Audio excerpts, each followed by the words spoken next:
I am here. Hello. Oh, you can... Oh. You can... No! My new soundboard button. Oh, I appeared. I was surprised because I wasn't loading in. Hello. Hello, chat. Yes, I have a new hotkey. Oh, that's the wrong one. There you go. I thought maybe if I just put Vine boom sound after I say something sussy or weird, if I just put a Vine boom sound afterwards, then it would be more obvious that I'm joking. Or, you know, I'm aware that what I'm saying is a little crazy. And also it's funny. That's what I thought. And also, Toasty, if you hate visual novels, I don't know if this is the stream for you. Because we're gonna be playing a visual novel. You might have heard of it. No, but it's good. Just wait a moment. I'll start it up and just stick around.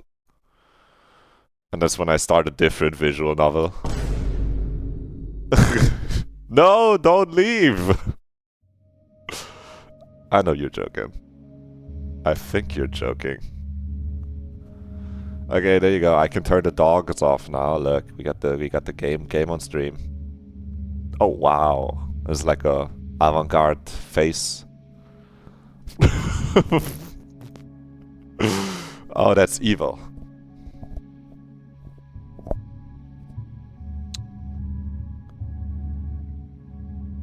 No, it's not that evil. I'm just... Huh. You're okay. You're okay. There you go. You guys can hear me, I think. It looks like it. You guys are reacting to what I'm saying. Stay.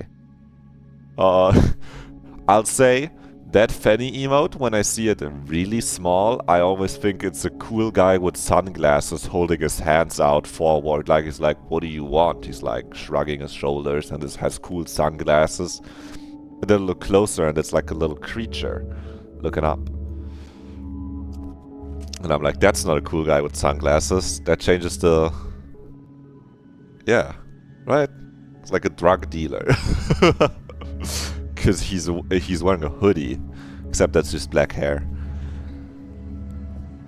All right, it's gaming time. We just played. No, it's just a little guy. I know. Sorry, that guy's a drug dealer. I think.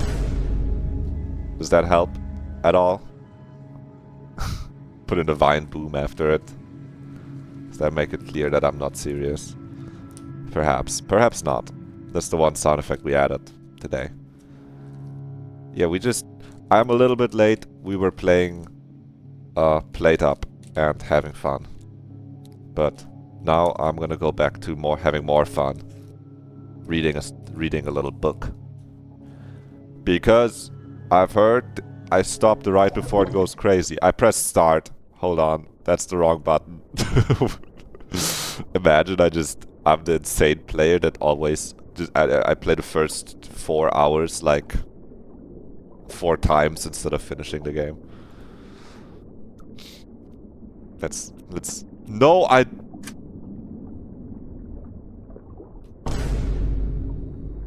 Chad, I almost overwrote my save. Good thing I didn't do that. Huh? And I have multiple saves. I guess there's a skip function, but like, come on. I saved right before I left. Okay. Crazy as in like we'll find out more about what's actually going on, which, yeah, more plot happening. So you're saying Evelyn is gonna take... You won't have opened the log at the same times. That's true. That's true. Good thing I didn't just overwrite the save. Huh. Lucky. Where were we? Okay, the drawer was also locked in their room. Damn. I guess it could have been our photo after all. No, that's absurd. How would Null have gotten his hands on something like that? Then again, would that really be the strangest thing about this situation? Oliver turns back to Valerie. To answer your question, yes, it's a real file cabinet. Theoretically, you should be able to open it.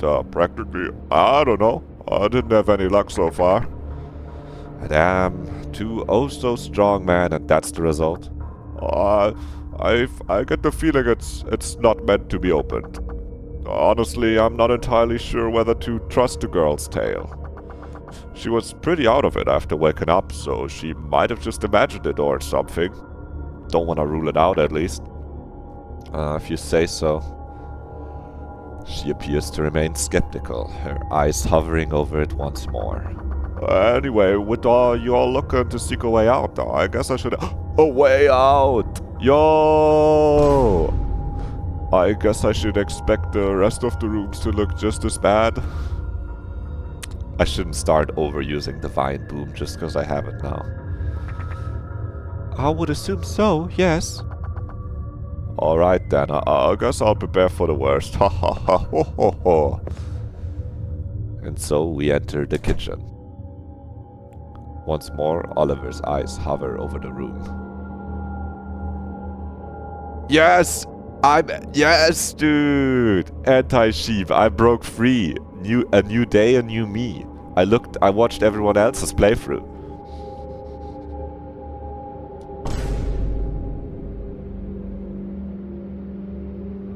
Oh, yo, seek a way out. That's a good game. Yeah, I see. See, that's because I haven't played the other Zero Escape games. So I'm actually the opposite of a sheep. I'm a falcon. Because they fly, sheep don't fly. I think it makes sense. I'm not sure. Huh. This one doesn't look even half bad. Ran out of steam or something? Valerie glares at me. Again. Oh, come on. I didn't try that hard. It's okay. How is this? I mean, this is my fault, I guess. But you just... Well, just to make sure. Are there any hidden exits or anything like that here? I realize how stupid of a question that is halfway through asking it. Oh, now that you mention it, yeah, right here, haha. He points at the plants adorning the wooden wall structure in the wall. Wait, really? He looks at me as if he's starting to seriously worry about the size of my brain. Oh, I see you were. Guys, come on, if there was some sort of exit out of this place, I would have told you by now, wouldn't I? Or even if I didn't. Toaster, you have to make it clear for Floss here that you are joking and you don't think a person is stupid when they don't get jokes. Your sarcasm might have gotten lost right there, which is funny to me. Might not be so funny to other people. You're playing with a fire there. I get your joke though. I get it. I'm like, you don't actually think he's stupid. Oh, you're also, I guess so. You're all autistic. Oh my god. Except Oliver. He's just stupid. Oh, come on, I would have told you by now. Or, I mean, even if I didn't, I would have at least used it myself. Yeah.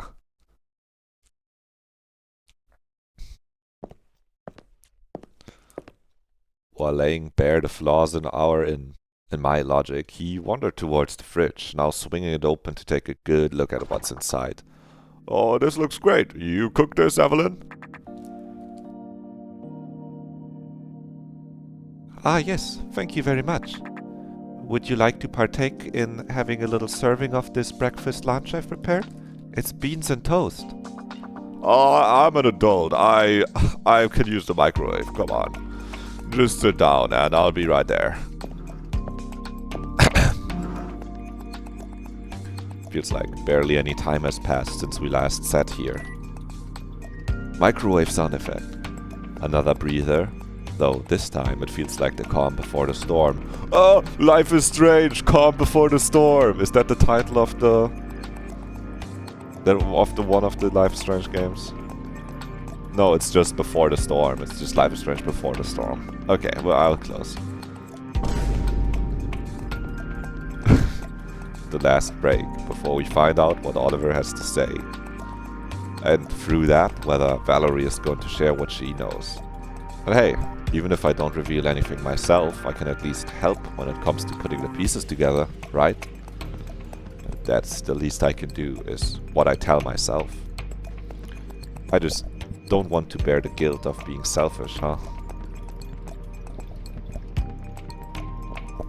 I don't want him to think of me as useless. It's okay, Adri boy. Adrienne? Adrienne! Are we a girl, actually? Who knows? You just changed the pronunciation as a girl name. That's all this is about. I don't truly care about what happens to them, do I? Oliver places an empty glass in front of me. Huh? Oh. He is pouring us water, one by one. At least, I assume that was the intention. With how much he spilled, he might as well have wanted to water the table, though. Didn't take him to be the clumsy type. Damn, you blind or something? Let's check the VOD.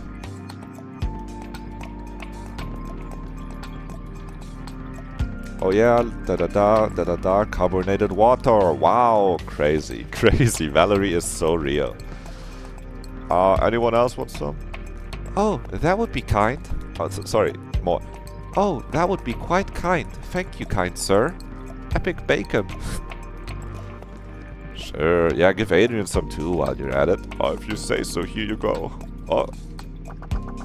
Oh shit, I guess my eyes really aren't what they used to be, haha. I'll get you some. You just sit, I'll take care of it. He's wasting time. Bro is wasting our time. Evelyn sighs, the microwave beeps. Just in time. He takes out his warmed up meal and finally sits down as well, beginning to eat.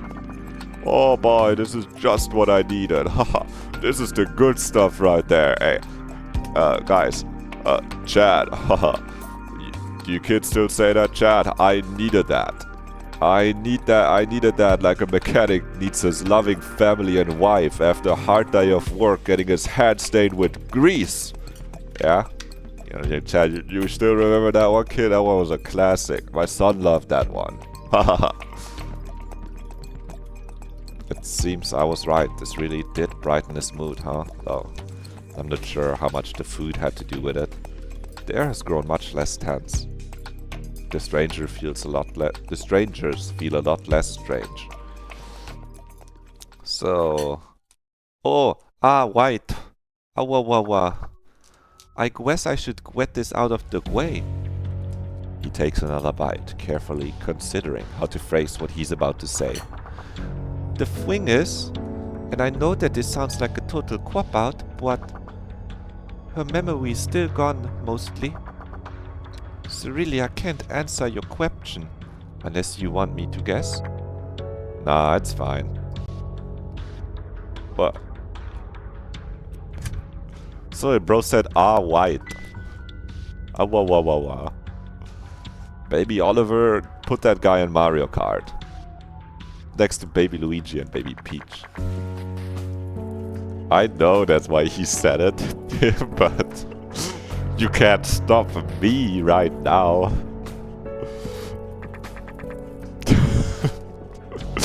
Phoenix White. I love Phoenix White. Oh, what she's actually trying to say is, that was the correct answer. Oh, what do you mean? Well, it doesn't really matter. We'll get into that. For now, just, eat up and tell us what else you found out. She seems unusually flustered. Still postponing it, huh? To be fair, I don't really care right now. I'm equally curious to hear what Oliver has to bring to the table. You mentioned earlier that her memory is mostly still gone, implying that Yeah, of course. I was gonna talk about that still, don't worry. So, yeah, she did remember some things. Well, more accurately, someone. My heart stops for what feels like a year. All the blood in my body rushes straight to my head. Okay, that's good. That's an appropriate place for it to rush to. I'm just waiting for Oliver to turn towards me and continue with... Adrian, is there any... Adrian, is there anything you want to tell us? I shake my head. He didn't say that. He didn't even turn towards me. Instead... someone from the other answer team then? I asked before my mind even had a chance to catch up. Why? Right, just like Valerie over here, someone on their side knew about Amelia as well. Maybe because I feel like I already know who that person is. Though she wasn't quite as secretive about how they know each other, ha ha ha. Because while I tried not to think about it, I felt like it would only make sense for her to be here as well. Apparently, she's her girlfriend, named Sophie. We've got trouble. This changes everything, everything. And nothing, nothing, nothing, nothing. And everything. And nothing. And... I can't believe how worried I was about killing these glorified strangers by not cooperating with them. So what? Does that make me a bad person? It's not like I'm the one who's responsible for killing them. I'm not responsible for trapping them in here. No. I mean, look, much worse. If I did help them, and if my input helped us win, then I would actively kill the people on the opposing team. This is no different from a basic trolley problem. Doing nothing might kill 4 people, doing something might kill 4 other people instead. But one of those other people is Sophie. So, no, it's not as simple as 4 equals 4. It's 3 plus A equals 3 plus S. Or to simplify it, A equals S. Or, yeah, no, that's right. But are A and S truly equal? That's the question I need to consider.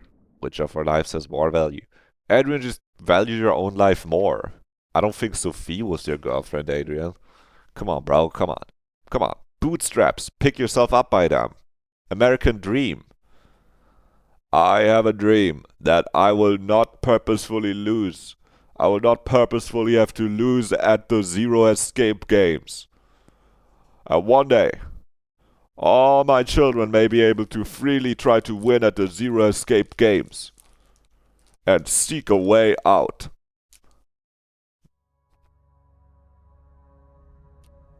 Looking around, Oliver seems to be deeply troubled by my weird Martin Luther King impression that I just did out loud on accident. Anyway, Sophie had something else to share. Something that might actually be even more interesting than her knowing Amelia.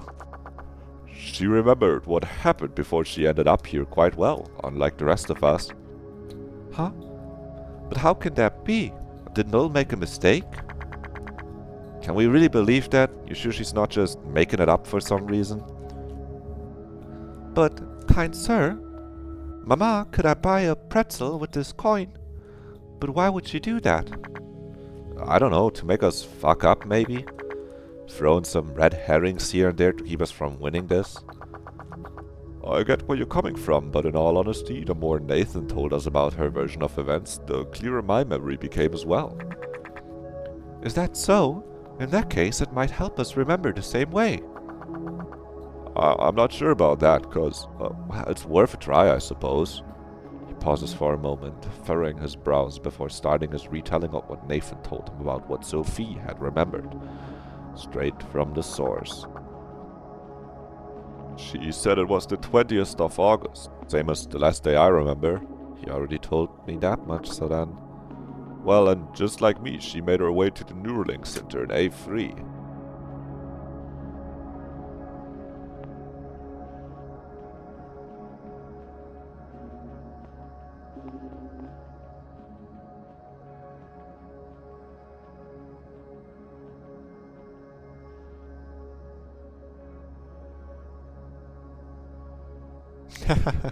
No, it's fair and balanced. Adrian also knows her, Valerie. He just hasn't spoken up yet.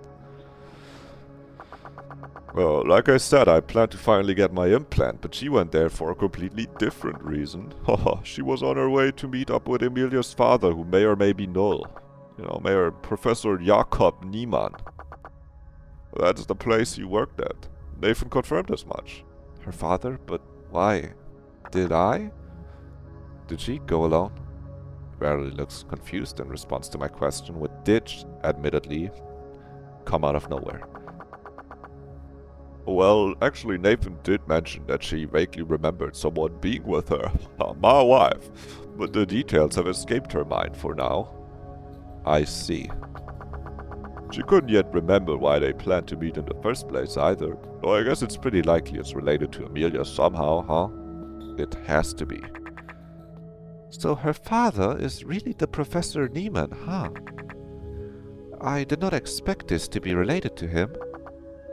You know the guy? Well, that might be an overstatement.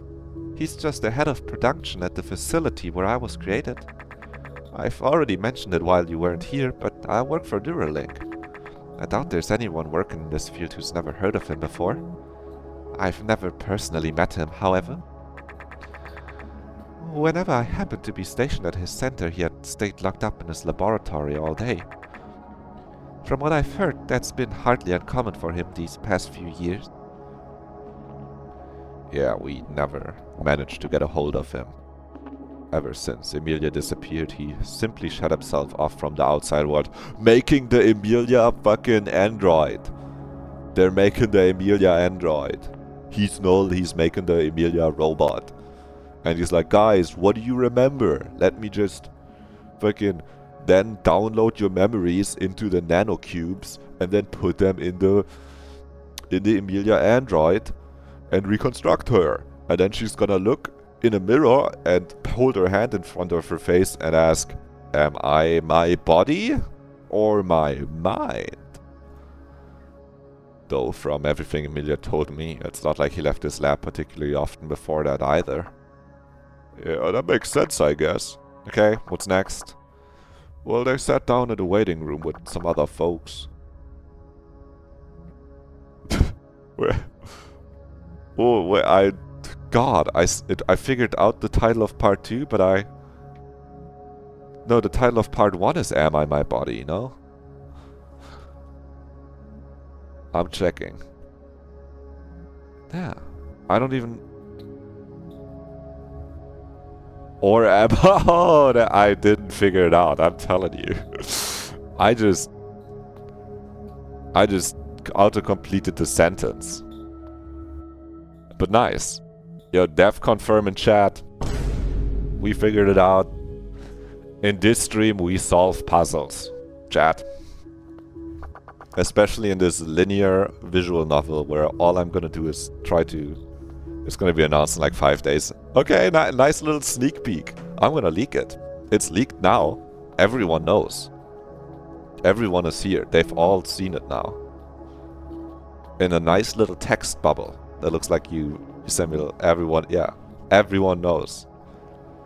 You can let out the words in chat. And you don't have to say those 2 words. You can just say everyone. I'm joking. I'm messing around. Don't worry. Don't worry. One of them's on her team. Recognized him right away. Eric is his name. Doesn't seem to know anything about any of this either. Okay, the Eric guy was in the waiting room with them. I wonder. Is he... yawn. Not because of the game, just air balance. I wonder if is he hiding something too, just like me? Apart from that, there were some other people in the room, but she wasn't able to recall any particulars about them. I guess those must have been the rest of us, huh? I guess so, though I have no idea why I would have been there, huh? Well, there's one more person she recognized, or, well, kind of. When she was first woken up, she was strangely sure about having already seen the 3rd member of her team as well. However, it turned out to be nothing more than a mix-up. It would have been a crazy coincidence if it wasn't too. Because she was very sure about that person's name being Evelyn? Oh, I get it. Oh goodness, was that person's actual name by any chance? Elizabeth? It's her sister. I guess we're right on the money then. We already assumed as much, discussing it over at the cutie. Talking about Emilia like she's a location. This guy's crazy. Insane boomer. Insane Gen Zer. Old man in brackets. Refers to woman as location. What? You two are twins, eh? She nods. I nod. To myself, for no particular reason. That Null really is a cruel bastard. Evelyn's situation isn't all that different from my own. We can't save ourselves without sacrificing someone close to us. Great, so what's next? We were there, now we're here. What happened? Well, that's the part both of us remembered rather clearly, though. In all honesty, it's not all that spectacular. The lights turned off, white smoke filled the waiting room, and we all started dropping to the floor, one after another. That's all. Didn't even get to see any of those responsible for it. Not that it would help us. Not sure what I expected. I guess that's the simplest method for knocking out a group of people, without getting your hands dirty too. But...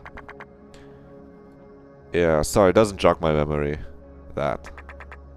Yeah, it's the same for me, I'm sorry to admit.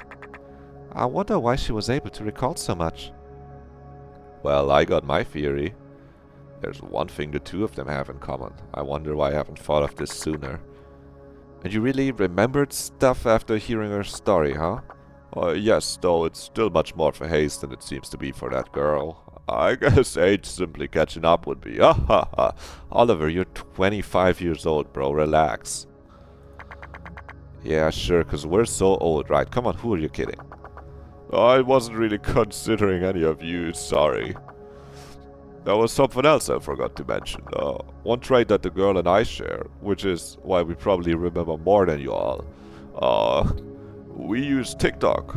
You guys use NeuraTalk. You're all in like the... We're on our phones. You guys are on your little Neura chip. You're watching the Neura TikToks. We're watching the homegrown stuff on the real platform on our phones. You know? Much more homegrown. An awkward silence fills the room, and everyone just, you know, is a little weirded out because we all really love NeuraTalk and think it's a little weird that he still uses a fucking phone. He doesn't continue. And he looks around at our faces, waiting for someone to speak up. Bro, you don't have the chip, okay? But nobody does, like in a seminar that nobody actually wanted to attend. Yo! Dev speaking from her real human experience. He really wants someone to guess that badly, huh? Alright, I'll bite. Does she maybe not have a Neuralink either? Exactly! Oh, fucking teacher moment, dude. Wow, how did I guess?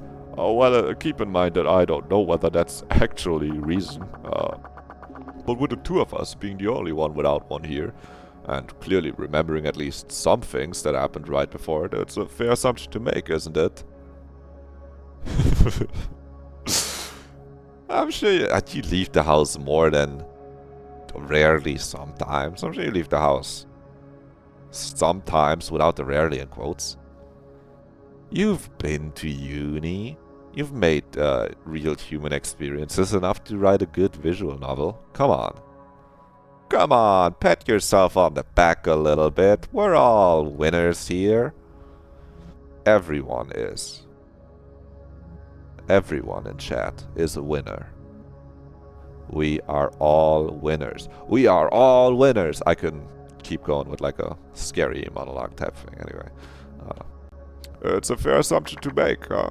Yeah, I guess that shakes out, especially since we already knew he clearly tampered with our implants, deleting our log and all.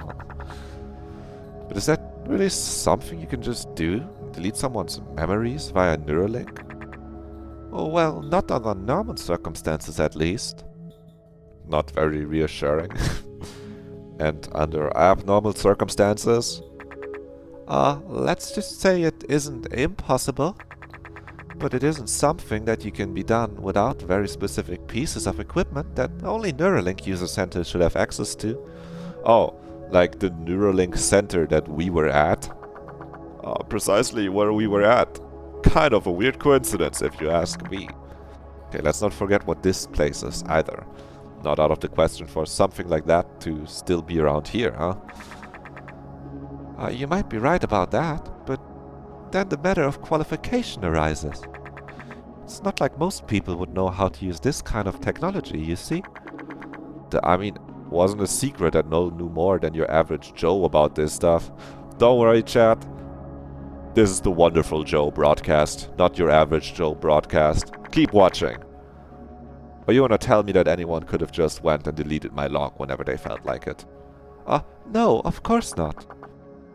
Are you sure Null himself was actually responsible for that, though?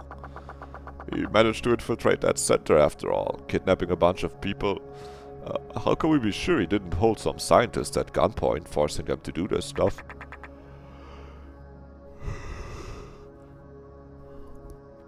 Yes, that sounds like something a person like him could accomplish. Oliver gets up, picking up his long empty plate to put it away. By the way, that's all the relevant stuff I can share with you right now. I am once again asking for your financial support. At least as far as I can remember. Can't just check my log, you know. That might be a horrible butchered Bernie Sanders right there. Oh, don't worry, that was plenty. How unusually kind of her. She's being sarcastic. Maybe not. I'm just glad neither of them has mentioned me. I'm not sure how I could have talked my way out of that one. Not that I can't still end up that it can still end up happening, but that's a problem for future me. I'll figure out a good excuse by then. Yes, sir. Yes, dude. After a short pause, through which nothing but the clattering of dishes remained to be heard, Valerie finally sighs and gets up as well. I guess it's my turn now, isn't it? I wanna head back to the living room together. Are you sure? Trust me enough now, despite not really fulfilling your request at all?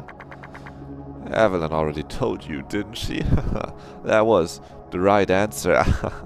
I didn't expect her to know who I am. You were spot on, eh, dude? I don't know, I'm trying things. I thought it was weird when she first said it, but now that I know for sure that Emilia didn't show any reaction towards hearing my name, I guess it would be a stretch to say I can't relate. Okay, well, I guess we'll get into that. And wanna head to the living room again? Sure, let's do that.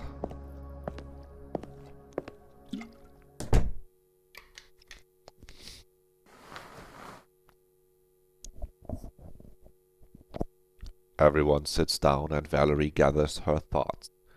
With anticipation filling the air, she speaks up. Before I ever spoke to Emilia, I actually met her parents. Sorry, I shouldn't do that to her. Before I ever spoke to Emilia, I actually met her parents. Well, met is not really the right word. It's not like I really saw them or perceived them at least. Just like all the other people you meet on a daily basis. Almost spilled water all over myself. Just walking down the street or sitting in a restaurant, I didn't though, don't worry. You see them being there, it's all okay. But since you don't attach any particular meaning to them being there, you wouldn't remember who those people were or what they looked like. I'm dry. I'm freaking dry. It's chill. That's what it was like. So don't worry about it. Just that despite not having interacted with them in any way, I clearly remember the fact that they were there, in that parking lot in some small town outside the zones. That's because I know that my mother and I, were walking past their car just as they were getting in and it blew up. Damn. They cybertrucked their ass. Oh, that's what this is about. She was involved in all that.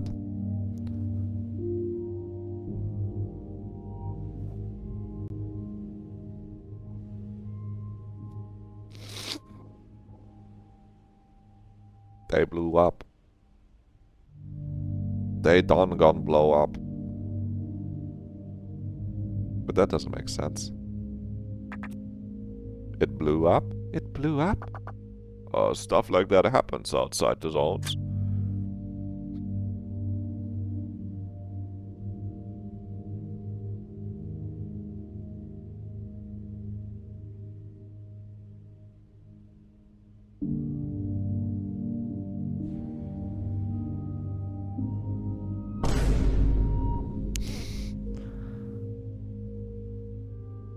Oh. I thought her dad was still working. And they said their car blow up. Just as they were getting in. But I'm sure he just simply survived it and we'll talk about it. I'm just an immediate log checker when I'm like, wait, they just talked about this. Let me check again. But I'm sure we talked about Emilia's dad working ever since Emilia disappeared. But like, maybe they're dead and we're gonna say it now, but I guess stuff like that does happen. There've been a bunch of rumors and theories flying around. Some suspect it was an assassination attempt on her father or something, but personally, I don't really give a shit. The only thing I care about is the fact I was hospitalized for months afterwards. Standing so close to the explosion, my body was a mess. I've been through more surgeries than I can count. Large portions of my body were replaced by artificial limbs. Oh, must have been an expensive procedure, huh? Not like the corpse would bat an eye at stuff like that happening outside their precious zones. Yeah, true. Guess I shouldn't complain. Truth is, my father could never afford it, but Emilia's father paid for the whole thing, clearly feeling responsible for what happened. Okay, so he was fine. Almost getting some kid killed. Who'd want that on the back of their mind, man? I'm glad it ended up so well. Medical science has come a long way, hasn't it? Oh yeah, you can say that again. Ha ha ha. They pat her on her back and she fucking winces in pain and goes, yeah guys, sure. Would have never even noticed she had any surgery to begin with. Aha, much less that any of her limbs were artificial. You can never tell. Slaps her on the fucking back again. Her face contorts a little bit. She's like, yeah, freaking stop doing that. Ugh. Yeah, it's nothing anyone would notice. Even I don't notice any difference between my real and fake parts. The way they move and feel is pretty much identical. Just wish I didn't have to get a Neuralink to use them. She sighs. I see. Well, I'm sure you couldn't care less about all this. It's whatever. Point is, I was spending a lot of time lying around. My father barely ever has took time out of his busy schedule to visit me. But someone else did. Emilia. Both her parents were heavily injured, especially her mother. She ended up in an even more severe condition than I did. And so Emilia came to visit her pretty regularly. And at some point she started stopping by my room as well. I was barely 7 years old, just started going to school. She was already 12, practically an adult to me. An adult who actually listened to me, who I believed understood how I felt, at least somewhat. She was the only piece of hope I had, while I never knew whether I would survive another day. Whether I even wanted to, with how much my body was being torn apart. When the old ship of Theseus on her ass. All the doctors tried to calm me down, but I never trusted anything they said. Bro, she almost basically said, am I my body? What if you ship of Theseus your whole damn body? Think about that one, chat. Think about that one. They just repeated the same empty words of consolation, wanted me to fucking shut up. But when Emilia told me that everything would be okay, I believed her right away. Oh shit, that I was more than my body. Yeah! I love reading books. That's all it really took. Stupid, isn't it? But that's what I believe. Saved me. That's why I never forget about her. Valerie is still managing to keep a straight face, but it definitely feels as though she could burst into tears at any moment. Good writing! At least that's how I see it. She stays quiet for a moment, regaining her composure. I'm terribly sorry to hear all that. I can only imagine how... Yeah, okay. Skip. Oh, sorry, yeah. In all honesty, I don't quite understand why you expected that she wouldn't remember you. Maybe you didn't have quite as much of an impact on her life as she did on yours, but she still took the time to visit you during such a formative part of her youth. I would argue that it wouldn't have been strange for her to remember something like that at all. True, it wouldn't have been, and honestly, she might still remember if you ask her about what I just told you. That was never my point. My point was that she wouldn't recognize my name, because she simply doesn't know that my name is Valerie. You never told her your name? But wait, wouldn't she... Oh, Jimmy. Wouldn't she have to have known it in order to find the room you were staying? Let's leave it at that. Whatever she might still remember about that time, she wouldn't have remembered after being told about someone called Valerie. Cause she had to also change a bunch of the letters in her name as body parts were being changed out. Her name actually before used to be Valeria, or like from Hearthstone, or it was like Clara. I don't know. They changed out the letters too. On her passport, that got also blown up. They had to piece it back together. I guess she would have then already had that changed name when Emilia visited her. That one doesn't add up. Don't put that one on the corkscrew board of conspiracies. Nobody says anything for a while.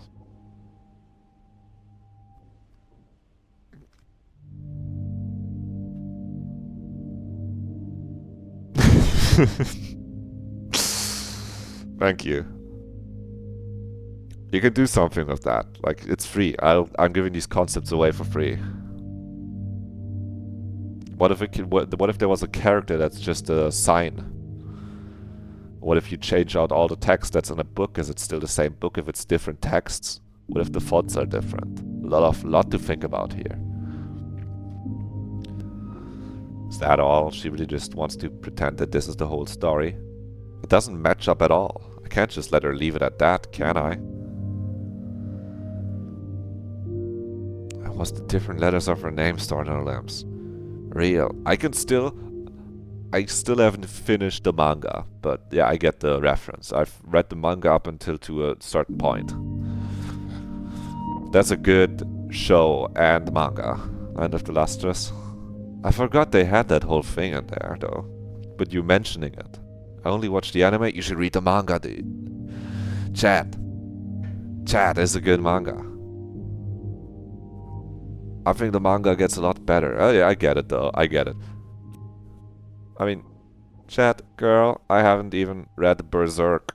I can tell people to...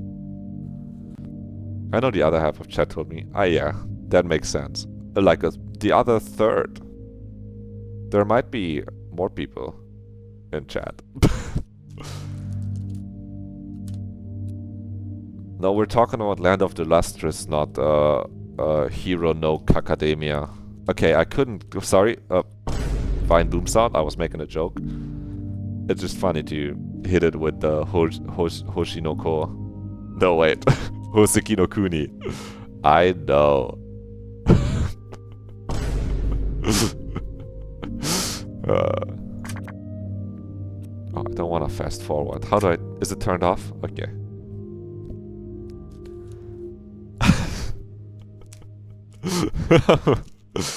Sorry, chat. Yeah, don't worry, I got it.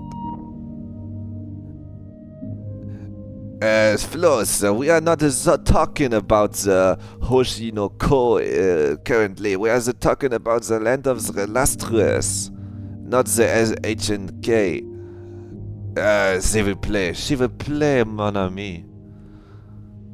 S'il vous plaît, baguette fromage.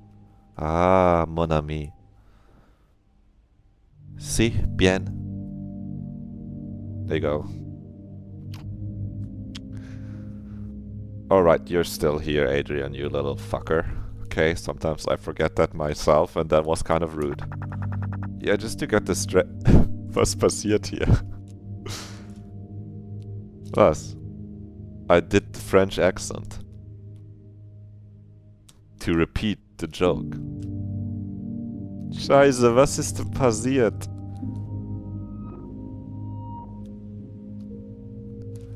Well, Toasty said I didn't make the accent, so I said the same joke again, but with a terrible French accent.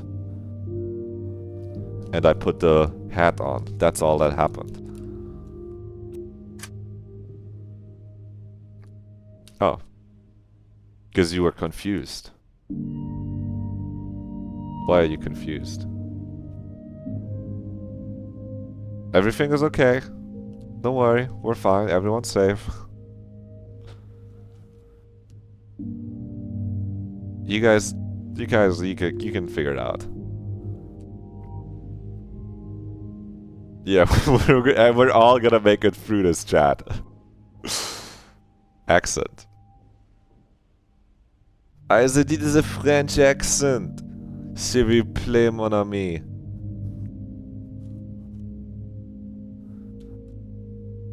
Yeah, just to get this straight, that's the only period of time in which you met with Amelia? Obviously, I mean, if we keep seeing each other, she would have probably, you know, known my name, right? So yeah, she just kept visiting me whenever she came over to see her mother, until she didn't anymore, because her mother was no longer there. Just goes to show how much I meant to her, huh? She picked her words very carefully there. I don't get the feeling that she's lying about anything in particular, but she is definitely still hiding some things. Yes, we are. Yes, we're gonna make it. We're all gonna get through it. I know, because I know how this story ends. Amelia told me about it. Sophie did too. I know what happened to her mother, and she has to know too. And that's not the only thing she has to know. There's more than that she's trying to keep secret for. I didn't mean to. I didn't mean to click right click, but maybe I did. I mean, to be fair, she was merely a child herself. She probably couldn't have gone to visit you even when she had wanted to. Okay, so you think her father wouldn't have brought her over if she asked? He paid for my hospital bills. They could have even asked for my address and visit me later, but they didn't. It's the only thing. I'm trying to keep it secret. I wonder why. I need to keep digging. I mean, don't get me wrong. I'm not blaming her for that. I'm not blaming anyone for anything. I don't think she's a bad person for not wanting to keep in touch with some random child in a hospital. Real. I'm just saying that's why I wouldn't be surprised if she didn't end up remembering me at all. I don't even have any way to know whether she ever wanted to come and see me in the first place, or whether her father just asked her to do so, feeling guilty about what happened, thinking it was the right thing to do, well, not even having the courage to do so himself. And so did her mother ever visit you, at least when she got discharged? Oh, we're playing the smart move. Her mom dead as fuck. She shoots me with an annoyed glance, clearly not wanting to talk about it. But she can't hide any longer unless she wants to actually start flying for real.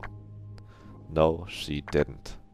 She might have, but she never actually got discharged. Still dancing around it, though there's no room left for interpretation. Oh, you mean... Yes.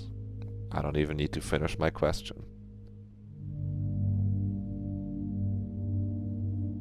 Everyone knows. Downcast faces surround me, and I try my best to blend in. How envious I am of them not having to act. Everyone in chat already knows. True.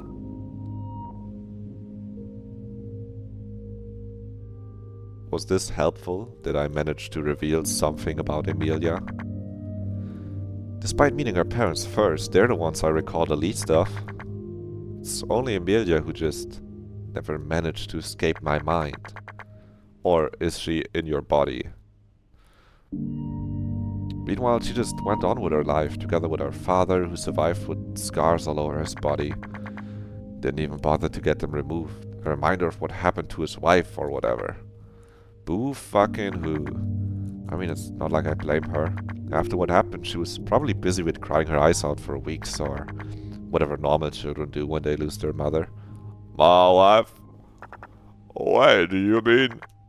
Yes, genius. My mother also died in that explosion. Adrian, don't worry, I also didn't figure it out. Until she said it.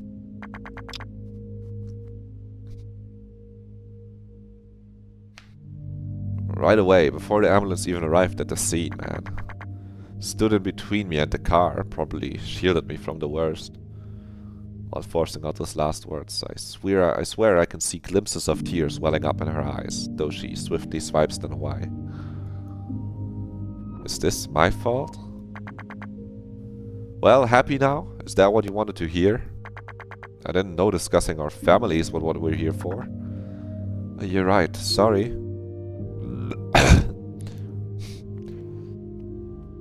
A slight feeling of guilt begins to fill my chest. Rightfully so. Have I been overthinking this again? Is this the reason why she didn't mention what happened to Emilia's mother? Why are you guys sharing a wife? I don't know. Talk amongst yourselves and find out, I guess. I'm sure you guys can reach an understanding. Chat. I just didn't think it would have been necessary to discuss this. Would have rather avoided digging up any more of her own painful memories. I might just be an asshole at this point. Maybe I've always been. No, she's still hiding more. I know she is. And it's not irrelevant. And she knows it isn't.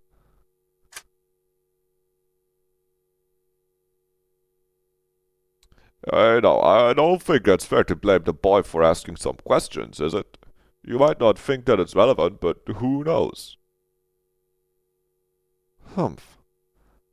I agree with Oliver. The kind sir has some good points. We still aren't sure what it is that we're trying to learn. Knowing more about Emilia's parents might prove integral eventually, so... Please, excuse his behavior, and perhaps... I see you're spreading your confusion. I get it. Her reaction to first hearing about her being here is proof of that. Still something I don't understand. Sounds like a you problem. Ayo! Up top, Valerie's friggin' sick. Got him. I ignore her remark. I don't. Get boomed, kid. If you neither met her nor her father again, then how do you know about what happened to her mother? Or about her father? Why do you care so much? It's a new toy button. I'm gonna use Divine Boom button probably less as time goes on. Also, I was hoping it makes it more clear when I'm doing a joke by hitting Divine Boom. Oh my god, it's getting stressful, guys. What is it you really want to hear? Come on, just say it. What's her deal? I'm not sure what you want me to say. She jumps and fucking lunges up towards me. Whoa there, calm down, little lady. I am calm, alright. She stretches out her arm and grabs me by the neck, holding me in place with ease. What do you want from me? Stop bullshitting me. I just want you to tell me what you know, which is clearly more than you're letting on, isn't that right? Yeah, you're one to talk. Still enough energy to be smug about this, huh? Her grip tightens. Fucking hell, that arm's mechanical, isn't it? This is no joke, I can't breathe. Please, Veronica, stop. There's no need for this kind of violence. Don't worry, I'll stop once he talks. I'm still unsure how much she knows. She clearly figured out something, but I can't just lay it all bare yet. Why are you hiding that you met Emilia after? It's getting harder to speak. I'm not, because I did. We never met again. Is she really speaking the truth? No. The real question is why are you hiding that you knew Emilia? She knows? No, this is just a bluff. Or to be more specific, that you knew Sophie. What? That makes even less sense.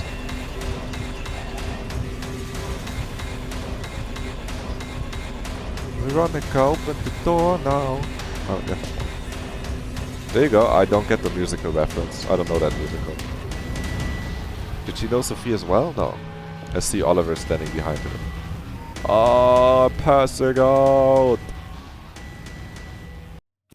I'm here.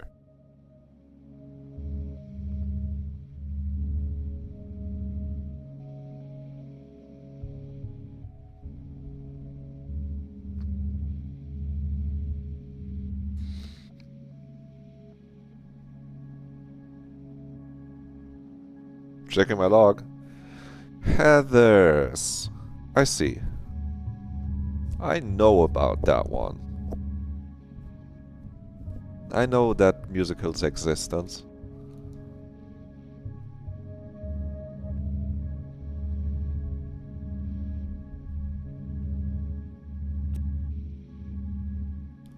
I'm not reading the log out for you. It's in the log, so I'm assuming the log in universe displays the text and not the sound files, so therefore I'm reading it. Because that feels like more logical to do with a log. I'll catch you up when I've read it. Lazy streamer acceptable. Yeah! Calling me out like this. That's just... It's a good novel. I want to read it faster. And this is a good excuse to read more of it faster. Okay, lost consciousness. Okay, Oliver, fuck, Valerie went crazy mode. Oh, you really try to kill the guy or something? No, come on, I would have let him down. You're insane. I saw some saucy bits as I was scrolling up though, so there's gonna be some nuggets of wisdom in here. There's been a bunch of little things he said that seemed strange. Go on.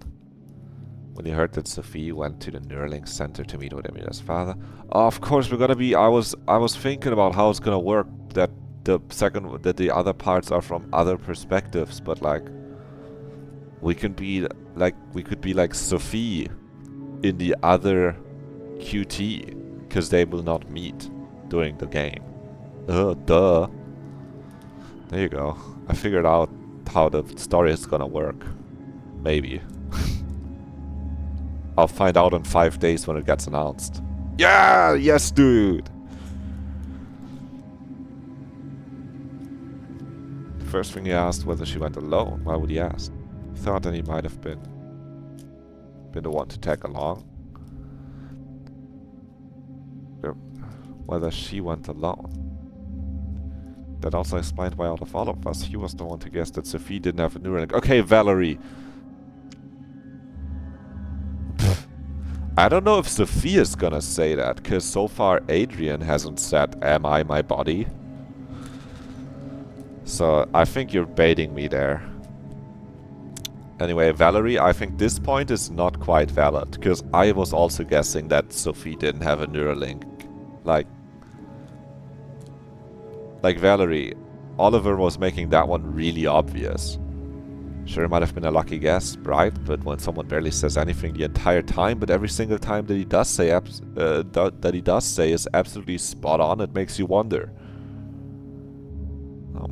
Wait, oh, that happens. Whoa, that's cool. I'm looking forward to that. I hope I get that ending.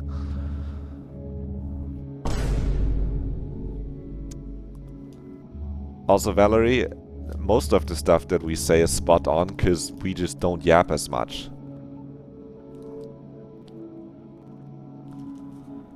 So was he right about you haven't seen Emilia again after you did discharge? Seems like Adrian wasn't alone and Skibby was a hypocrite much, eh? Oh, Oliver would have loved YouTube, dude. He would have he would have watched so many this YouTubers are hypocrite videos. I wasn't... Come on. Come on now, there's no need to interrogate her like that. Yeah, almost killing. Situation.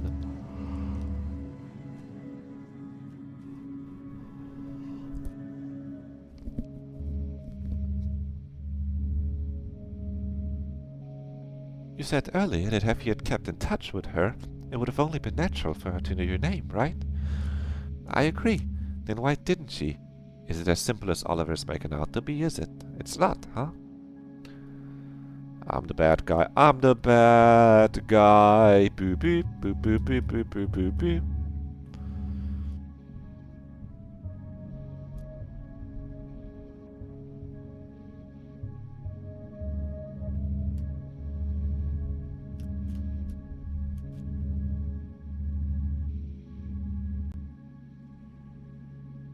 You can check all this later? Damn. Yep, I'm doing it right now, brother. Of course, he shouldn't wake up. He should wake up eventually without any further care being necessary. I would love some further care though. I almost died. Ow, ow, ow, help me. I am so sad and helpless. Help. I require medical assistance. Where? In case it wasn't clear. Oh my god, I can't believe he did that. Oliver hit him with the... Huh. Women, am I right? Haha, yeah. So you really read everything we just said, huh?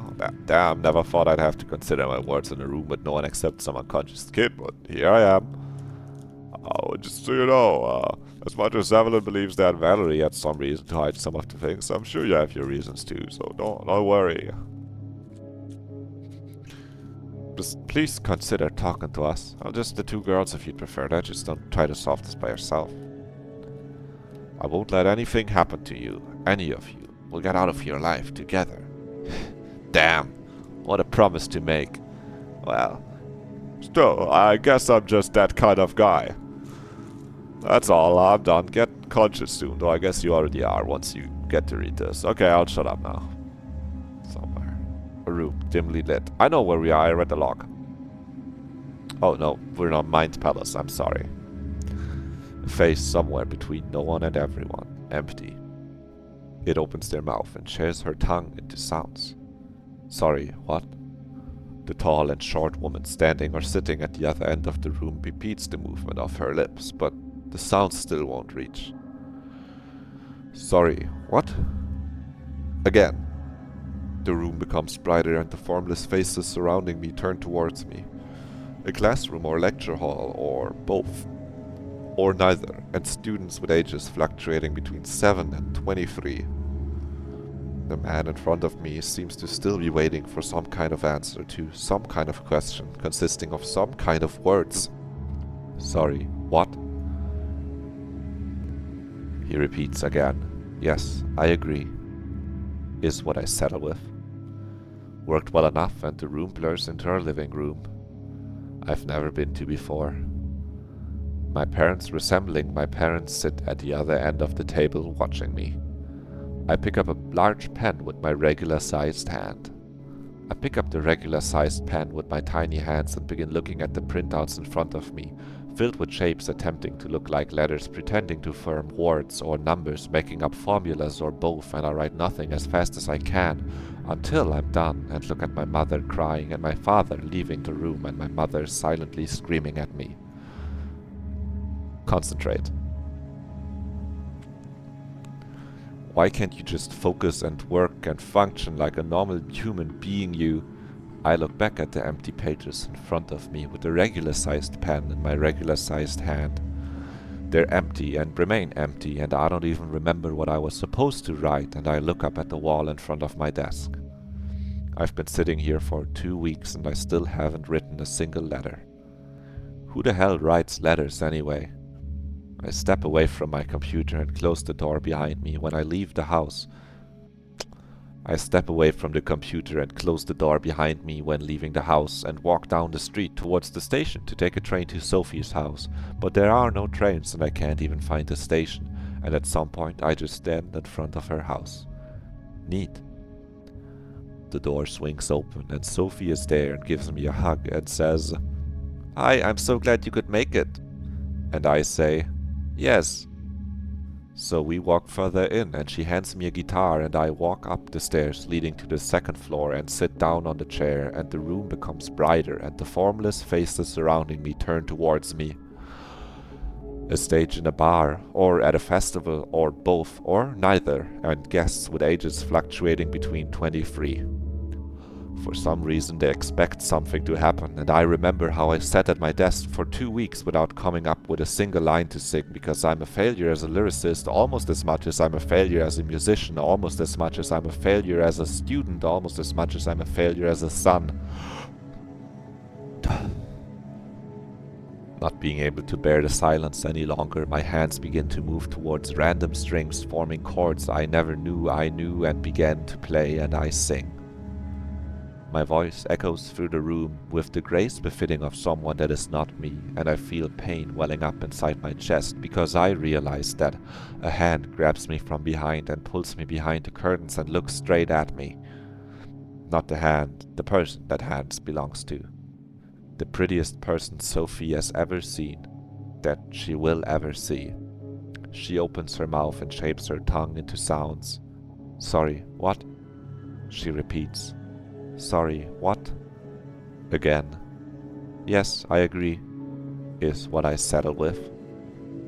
Worked well enough, and she pushes me down onto the sofa and her smooth angelic skin meets with my rough, disgusting body. If he said, with my rough, distinguished body, this would just be smut, bro. Bros, sisters, no wait, no siblings in chat. Chat, friends.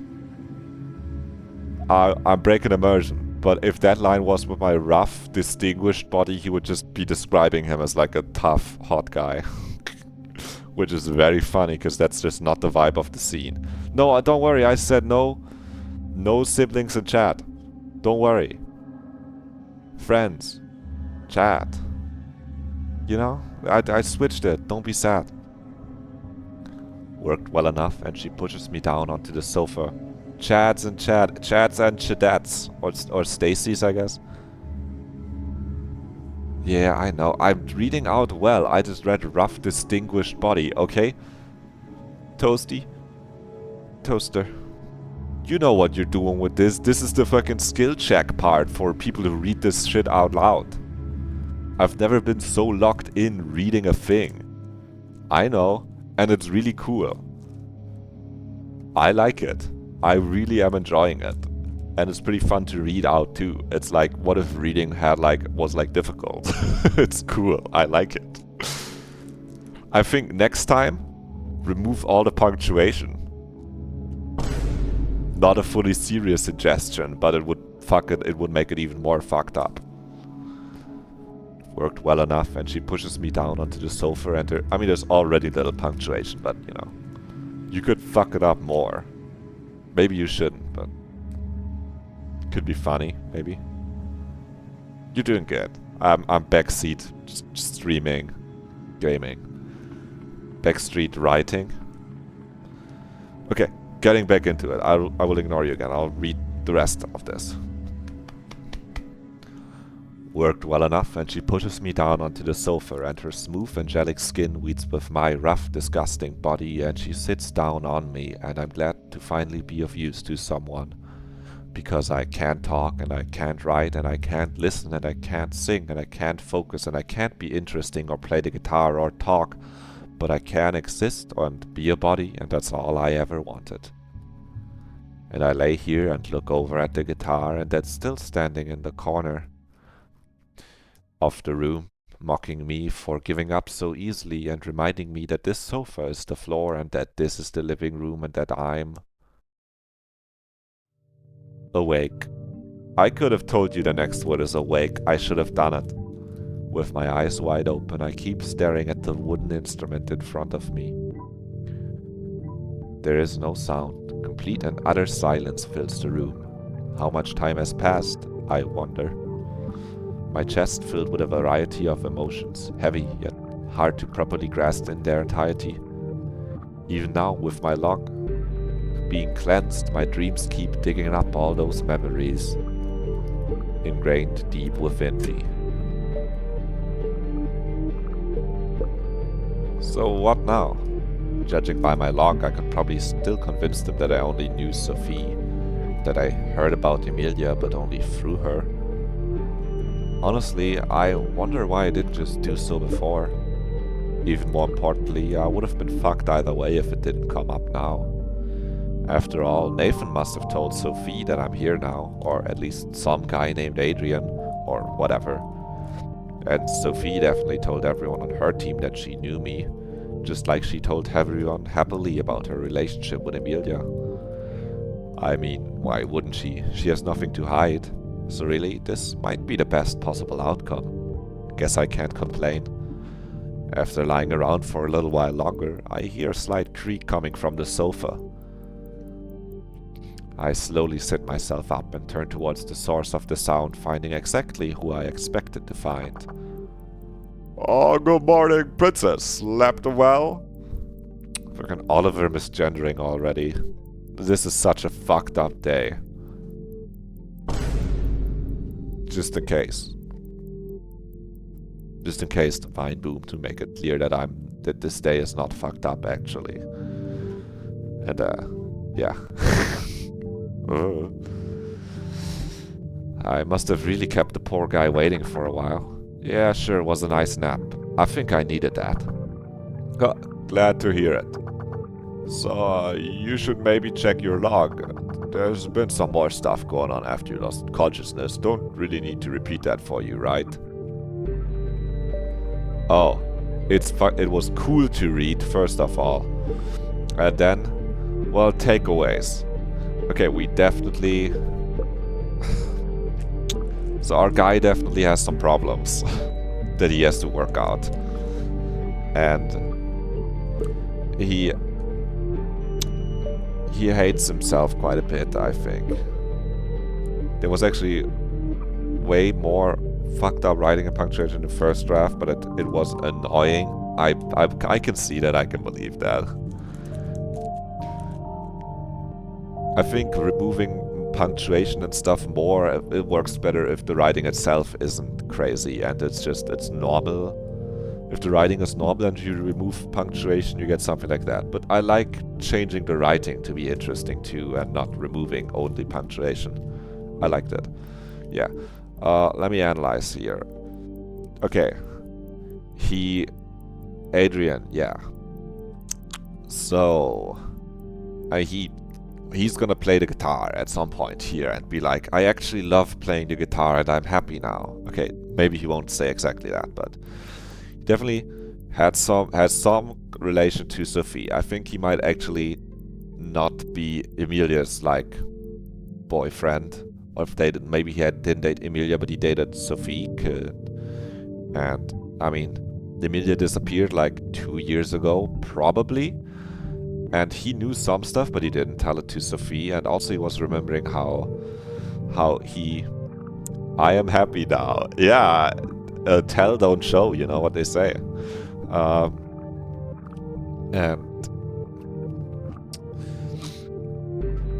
now, well, there might have been some kind of time where Adrian, felt extremely lost like that and felt like none of the stuff he did was working out well. And during that time he was together with probably Sophie, because he was talking about Sophie more, unless the most beautiful woman Sophie had ever seen in that sequence actually refers to Emilia, so it might have also been Emilia. But Adrian definitely, I think he might have been fucking. Sorry to be crass, chat. And also, I think he might have not particularly enjoyed it. In a kind of, yeah, I guess this is what I do to have a use in life, and not in a, yeah, this feels great, but in a like, okay, finally I can, there's something I can do that makes other people happy, even though he should have just practiced the guitar more. No, that one is a joke. Come on, chat, I'm joking. But, yeah. And he was at some bar, and he sang. Maybe Emilia picked him up at a bar where he was singing badly. He should have just practiced the guitar. It's hard. I have a guitar that I got for my birthday like 4 or 5 years ago or something, and trust me, I have not practiced it. I'm just like, oh, a guitar would be cool, I guess. You guys wanna get me? Yeah, and I'm like, You guys, what? I guess like I guess I'll get a guitar. Surely I'll practice it. It'll be cool. I can sing while I play it. And then I did not practice the guitar. And I'm like, well, I have singing lessons and piano lessons. I mean, come on. And then now I never unwrapped it. But it's in a case. I've touched it before. It's not like that, but anyway. Parallels, huh? Strange. So yeah, we knew Sophie, we knew Emilia, Sophie also knew Emilia. This is the very obvious surface level stuff, but yeah. There's some stuff about Adrian's condition here. Might I say, could it even be that he is asexual? Who knows? I think I remember that being the theme from somewhere actually of the game, so it feels a little unfair too. That would be crazy, yeah. If only I didn't have this information from somewhere beforehand. I don't remember where. Might have been talking to you, or reading the Steam page, or other people talking about the game. But that one felt like it came up in there. And also like he should have just, you know, looked in the mirror and said, I think I'm cool every morning, you know, a few times, and maybe then this all wouldn't have gone so bad. Now what happened to Emilia? I don't really know. But, you know, maybe, I don't know, maybe like Adrian and Sophie were like friends. Adrian and Sophie, they were like friends who maybe sometimes, you know, boned. I'm not sure. And he was kind of fine with it. That's what my therapist also tells me. That I should just say I'm cool to the mirror more. Yeah, it's something that would work if we did it. That would be a good first step, but I also don't do it enough. Hey, life's hard sometimes. So Adrian and Sophie knew each other and they met Emilia at some point. Maybe they were kinda in some sort of situationship, and then Emilia showed up, and maybe Emilia fucked them both. I don't know. Maybe Emilia's a siren, a vixen, some kind of illustrious, you know, some sort of femme fatale. I don't know. Because it also said it was the most beautiful woman Sophie had ever seen. And Sophie now says that she's her girlfriend, which is interesting to say that she said that, because Emilia did disappear like 2 years ago, so Sophie, like, thinking that she's still her girlfriend is a little bit bold if they haven't been in contact. Yeah. There's my input up. I was reading it too, though. I was also reading it out loud. I prioritized reading it out loud and locking in to say the right words, maybe a little bit more than properly reading it. Luckily, that one is a real skill check, and I have the thought if I really want to look at it again, but I think I got a vibe across. I got the feelings, I got the vibes, and we're gonna talk about it now in the game. That's why you asked me, because they're gonna, in the next scene, Adrian is actually gonna explain his connection to the people. Maybe, who knows? It would be crazy. Yeah, Oliver, we did that. I already read it. Thanks for the message, I guess. Oh, that... no need to thank me. I just hope it cheered you up a bit. I don't know. The good morning princess? No, I think thanks to the message she meant, get conscious soon. Or was it when Oliver said, women, am I right? Haha, yeah. Bro, hold on. I need an image that's just an arrow as well, but also I still have this one right here. Check this out. Oliver, why would you say this? Every line is steeped in meaning and symbolism. I think Oliver might not like women. Oh, I can't forget to turn the image back off. I still have that. Yep. Yeah, I guess it didn't cheer me up. Crazy to think that thing even keeps track of stuff when you're unconscious, huh? Uh-huh. Though, Mind if I ask something? Sure. Oh, that's good. I mean, yeah, that's when it turns out that Oliver is actually one of the gays. And the partner he was talking about was not a woman.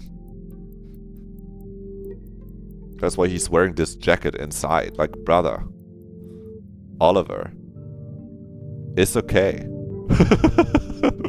Like, I don't think it's that cold in here. That's what you're wearing? Come on. Yes. Don't cancel me.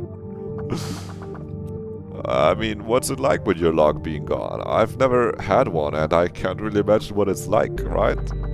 I'm leaving it at that. Yeah, don't worry, I'll get to it. I mean, never having had one at all. Is it more like losing access to a chat log or like losing part of your memory? Or what would you say? It's something I tried not to waste too much time thinking about. Honestly, it still doesn't feel real. I still want to believe that Noel was so nice and kept the backup for us. I think he would. I think I would. If I wasn't planning on killing the people. For sure, afterwards, I would be like, yeah, it would be kind of rude to not, like, you know, keeping the... You gotta back up the data. Not that it matters if I don't even get out of here in the first place, but yeah, if he planned for you to escape, then he definitely saved the backup. He seems like a polite man. I could never have imagined living without all those conversations, without the... Oh, that's Adrian. Without the ability to go back to any of them whenever I felt like it. Adrian, I think having the Neuralink chip makes it very easy to get stuck in the past, rereading your conversations with Sophie and your conversations with Emilia and any kind of conversation with your parents where you felt like you were inadequate. Adrian, I think maybe it's good that Oliver and me don't have the chip and don't have to always think about the conversation and, you know, don't have easy access to all the conversations that we've ever had with people that we've met and split apart with in the past, because that would definitely make it harder to... Adrian, you should have deleted the logs, bro. You gotta delete the images of your ex in your mind. This scene is just chapter 5 of the book on Anamnesia summary review. I guess so. That's true. That's true. It's crazy to say. I think I want to rewatch it at some point. At some point, I gotta get Floss in and watch a bunch of like action button videos from the start. But they're all so long. I know you can watch them in parts, but like, I don't know if she's gonna. You watched it 3 times already. Yeah. It feels weird to say I want to rewatch it because he hasn't uploaded a new one yet. But it's already been like 2 years. I'm saying off the top of my head, it's been 2 years. And it might have only been 1, but top of my head I say, yeah.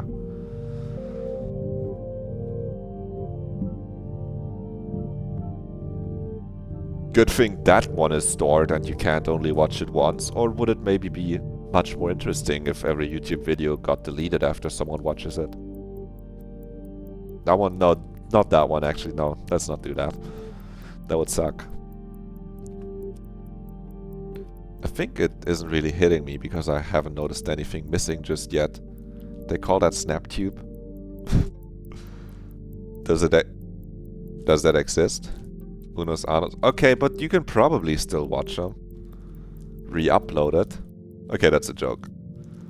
Ah, yeah, Unos Anos. Yeah, but isn't that one written with 2 N's in the second one? Isn't Unos Anos? Oh, yeah, I think in Snapchat the thingies disappear. I think you might have accidentally spelled something indecent out in chat. Don't worry, I'm not... Whoops. That is what it sounds like when you say it.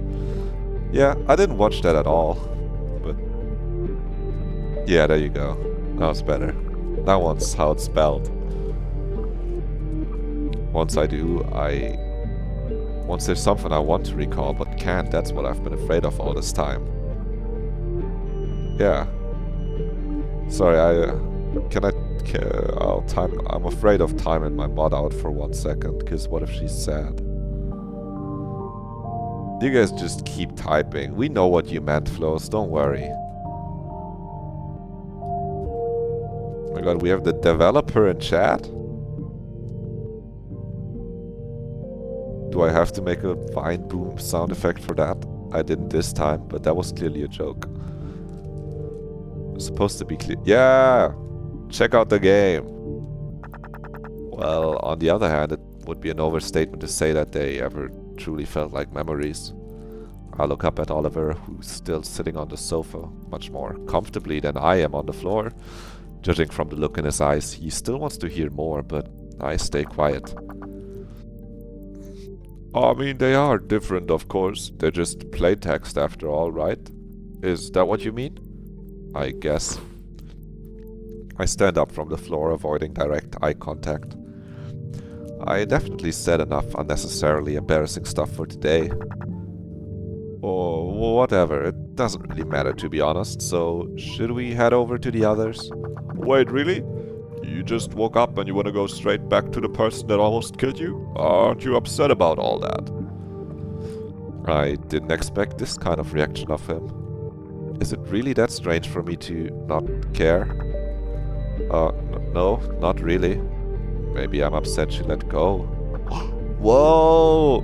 Adrian, no! Dude, don't do that! And I can say that with a slightly joking tone cause it's not real, but in real life that shit is scary. Don't do that, Adrian. You're cool. You got stuff to live for. Don't scare me like that, man. Damn, I don't get kids these days. Oliver, what do you mean kids these days? Is he from a generation where that shit wasn't funny for some kids? Like, come on. Boomer. Same. By the way, they're probably still busy with discussing their little secrets over in the kitchen. Women, am I right? Okay, what does that mean? There goes the only way I had to swiftly end this conversation. Oh, why don't you tell me something that doesn't matter in the meantime? Oh, I would rather fucking not do that. I get the feeling there's something weighing on your chest still. Oh, more than just one thing. No, it just feels weird to talk about it. It's difficult to put into words how it feels. Oh, that doesn't bother me. Don't worry so much, I don't have a log. I won't remember most of what you say after we get out of here anyway. Fair enough, this guy's kinda based. Alright then. I doubt he'll back down so easily. I sigh, where to start? For a very long time, I've considered that the day I got a Neuralink my earliest memory. Oh, there you go. We're getting the I'm the scat man. We're getting the backstory. The first thing that I could still recall clearly, but that's a lie. I didn't remember it at all. Much less do I remember it now, despite the fact that I could probably still quote most of what was said back then. That's because those first entries in my log weren't memories. The words I still remember now, despite those entries being gone, aren't my memories of that day. They are the memories of me reading through my log over and over and over and over. And whenever I wondered what the first thing that I could recall was, I went back and read through it. The furthest point I could go back to. And so I still remember being asked how I felt, whether I had a headache or felt nauseous at all. That I should tell my parents to bring me to the center straight away if I noticed anything.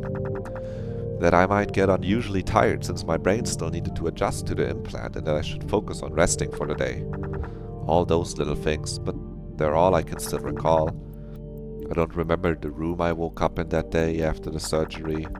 I don't remember the face of the doctor who talked to me at the time. I have even less of an idea whether any assistants were in the room, not saying anything. I don't remember the smells or sounds, temperature or textures.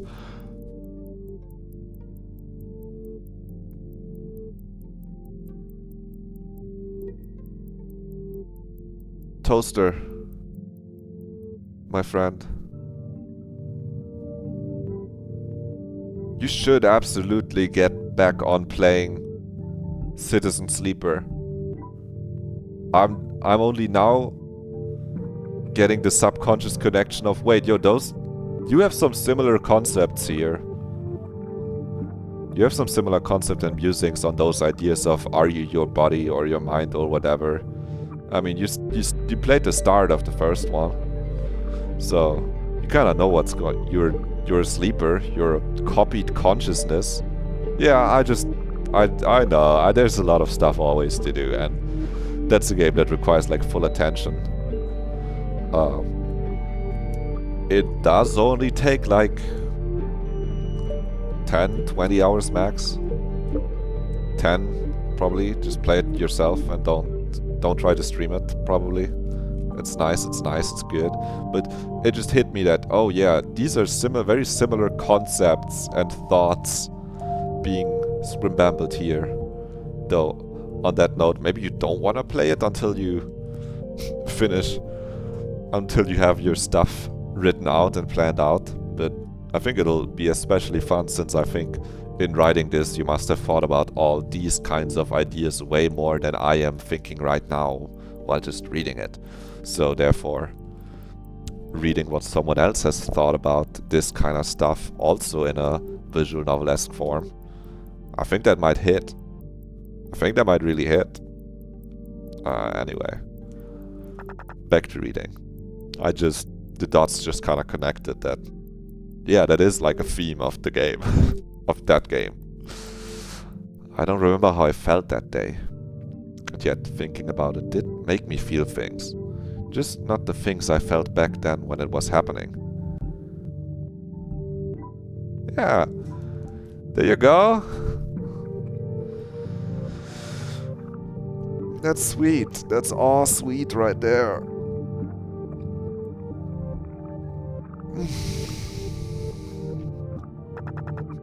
So what I'm trying to say is, sometimes I feel like my log never really helped me with remembering things. More like the opposite. Maybe I would remember things much more vividly if I hadn't kept rereading them. If I hadn't relied on it as much as I did, never having a reason to bother with remembering anything myself, with paying attention to my surroundings.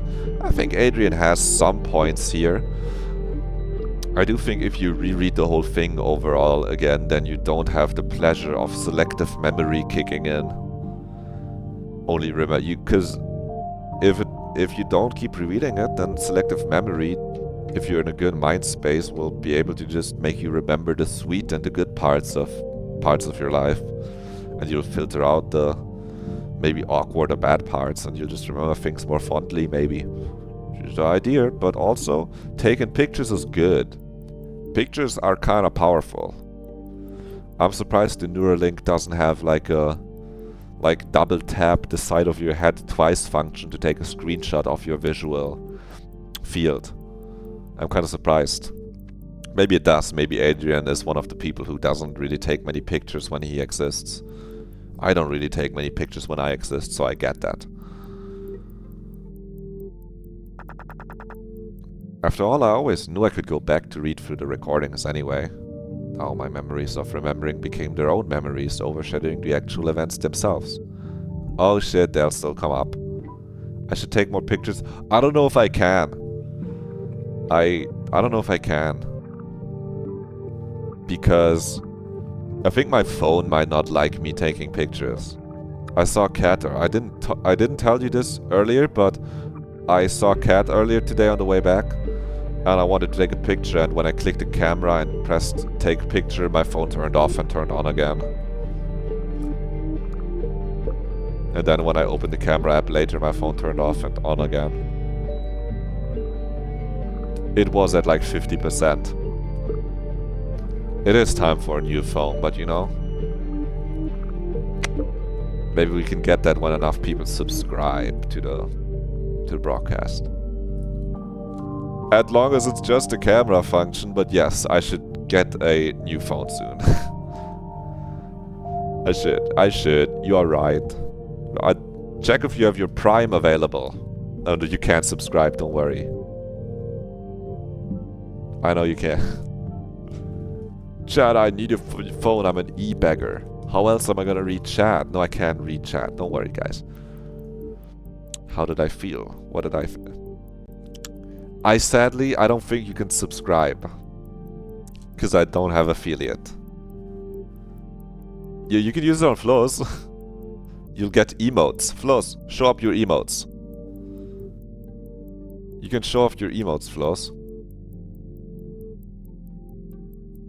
They will look really nice in the speech bubble even. Yep, that one's really cool. I like that one. The hearts are very cute.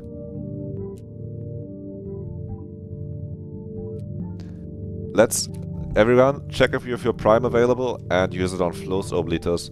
Because every time you use your Prime, Jeff Bezos loses money. So it's good, it's free money. And yeah, just you gotta use it on cooldown. Okay, we'll remind you whenever you're in chat and it's ready. Don't worry. We still...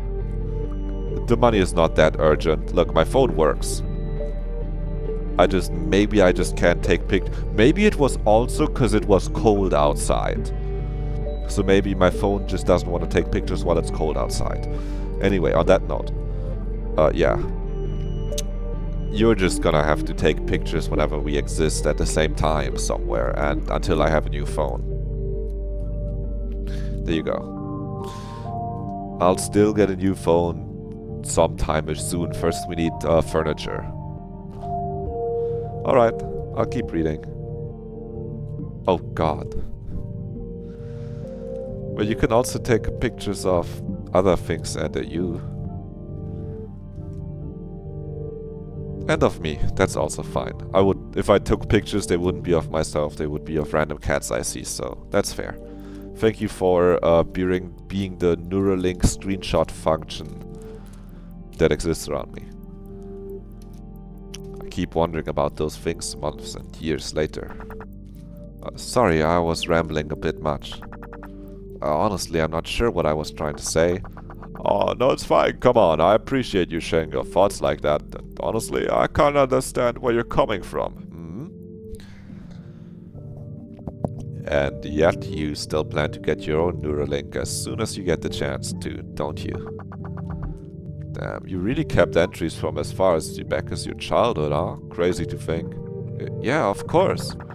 I don't know, it just felt like a tough choice to make, just deleting my own log for no good reason. What if I'll regret it at some point?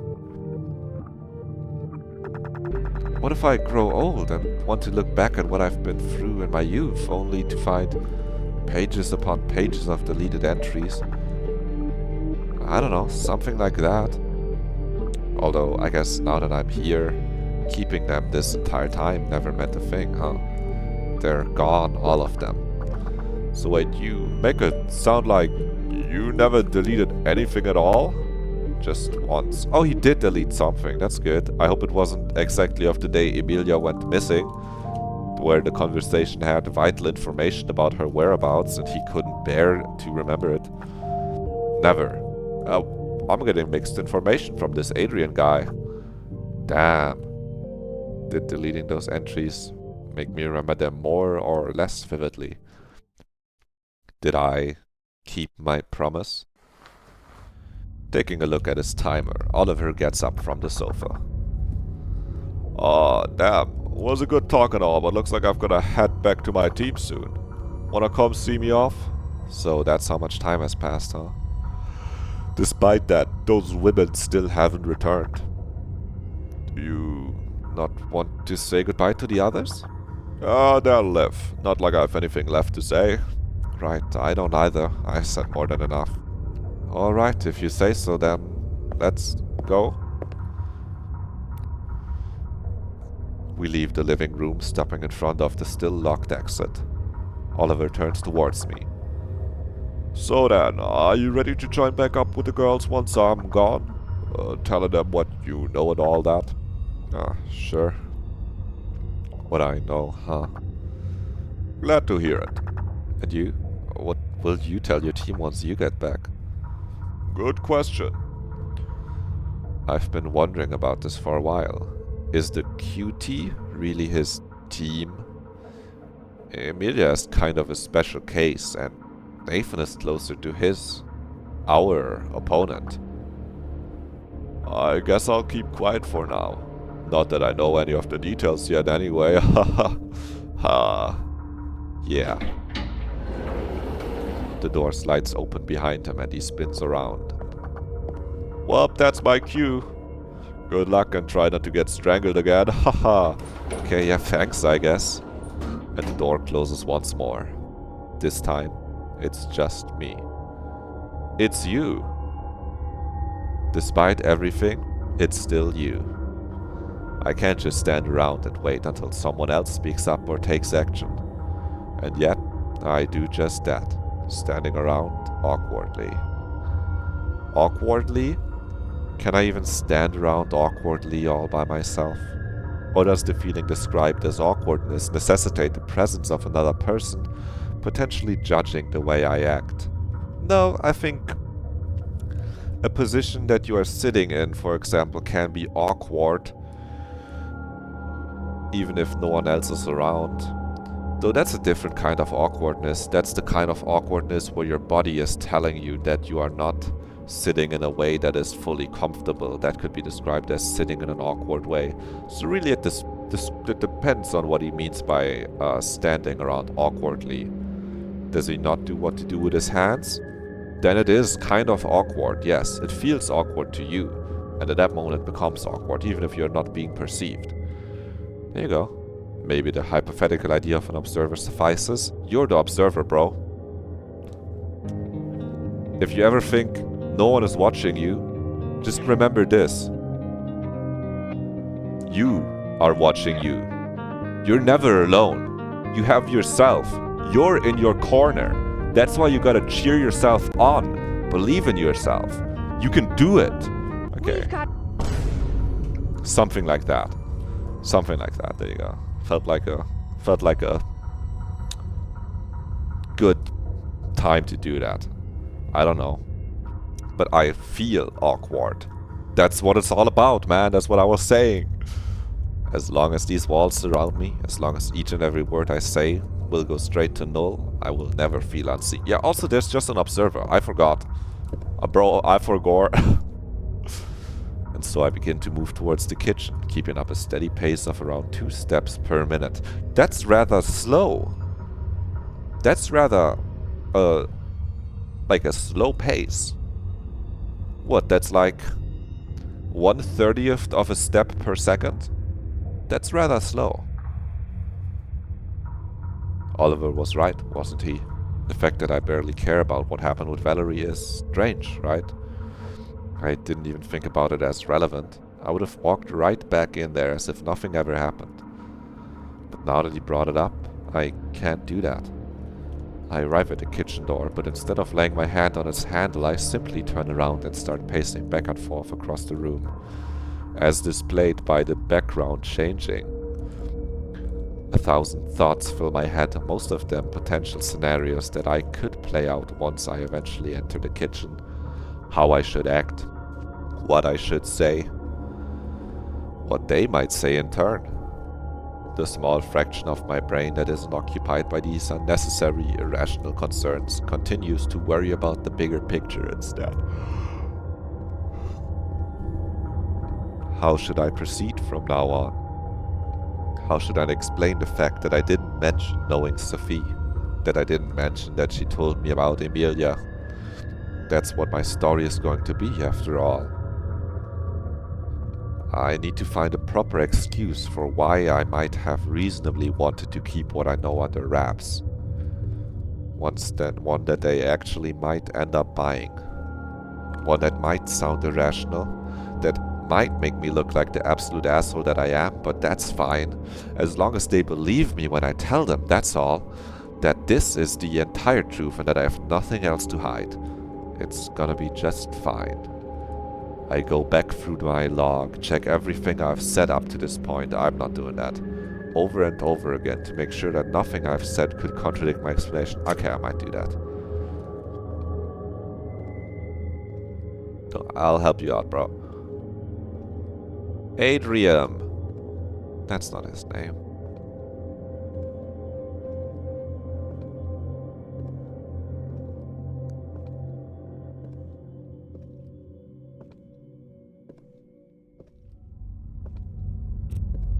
Oh, this walking sound effect, okay. Just...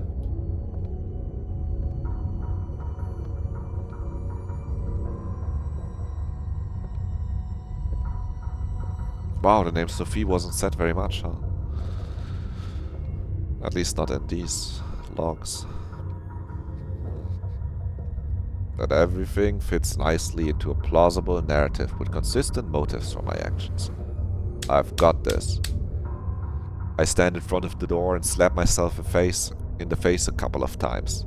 I'm ready. I can do this.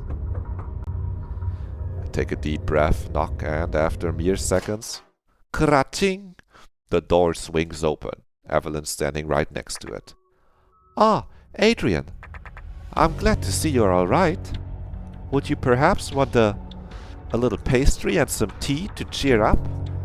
I glance past her, ignoring her remark. I look at Valerie sitting at the back of the room, not even looking at me. Makes me feel like I'd better off not looking at her either. Yeah, I no. Well, what? Yeah, no, yeah. What does that even mean? I'm also glad to see me alright. Who would say that? I'm also glad to see the two of you alright. Yeah, well, sure, but why wouldn't they be? And is Valerie even alright, like, emotionally? Was she ever? God, then 10 seconds in and I already fucked up. Boy, me too.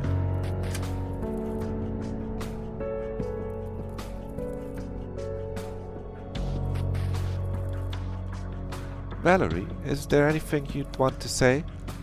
I'll take care of that later. If you say so. With cautious steps I enter the kitchen sideways, in a way that allows Evelyn to shut the door while also keeping me as close to the wall as possible. Before she does so, however, she takes a peek inside the living room. Oh, has Oliver already left? Oh, yeah, right, yeah. Huh, could I at least said something? I turn towards her, finding her eyes still fixated on the wall. I had to leave. You had to leave for like 10 minutes, you missed everything. Not everything, probably. Because everything encompasses a lot of things. Adrian and Oliver were talking about him deleting his entire log. Yeah. Correct. But you saw like some of the first playthrough, so that's why I said you didn't miss everything. Yeah. I'm doing a no-skip reread, because I think it would be too easy if I just skipped through it on the reread. Yeah. I don't know. I don't think you missed that much, probably. Just, we said goodbye to Oliver. He left, and now we're just returning into the room with these two beauties. Whoa! Can I say that as a man? Whoa. That's such a man thing to say. You do know the story? Okay, that's good.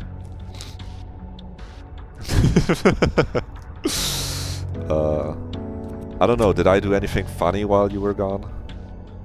I'm not sure. Probably not. Rather unlikely. But Evelyn's back, so I get to do my little British accent. Her words feel just as sharp as before, but her expression makes the shift in her demeanor more than obvious. Is this the result of their conversation, or does she feel sorry for earlier? Yeah, let's go! Laughing in chat! Yeah! I'm hitting the Vine Boom button way too quickly, because I think I need to edit my Vine Boom sound effect, because it has like half a second before the actual boom happens. So if I press it now, and then you hear the boom a little bit later. And that makes it... Because other sound, like...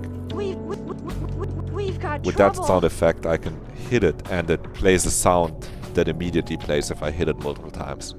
Anyway, that is... there you go, that's insight on my... sound effect philosophy. Could make that a YouTube channel, sound effect philosophy. And on that channel... you just talk about and that's like not you specifically, neither of you, nor me, just like a person, the third person you just on that channel, on sound effect philosophy, you simply play a sound effect and then wax poetic about how you feel about the sound effect and what it kind of how it's being used and what kind of the meaning of it is and how it has changed. And then you started off by being like, the philosophy of the vine boom sound effect. There you go, the royal you. I remember im Deutschunterricht, German class, where I was using the ear, and stuff to in a fantasy story to refer to, like, a person was referring to the king as you know, the plural, as the royal plural, as the Germans do. And my teacher was like, there's just one person, this is the wrong thingy. And I was like, this is fucked up, I know my shit is right, this is so fucked up.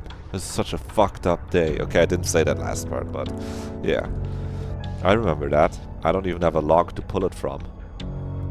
Just top of the dome. Either way, I doubt she'd want to admit it. Well, it is true that we wanted to discuss matters in private. He must not have seen any reason to disturb us. Oh, I thought so that in English the royal you is that, but in German, you know, if you can refer to royalty as like Sie und ihr, oh, ihre Hoheit, you know. Ich hoffe, Ihnen geht es gut, kind of deal.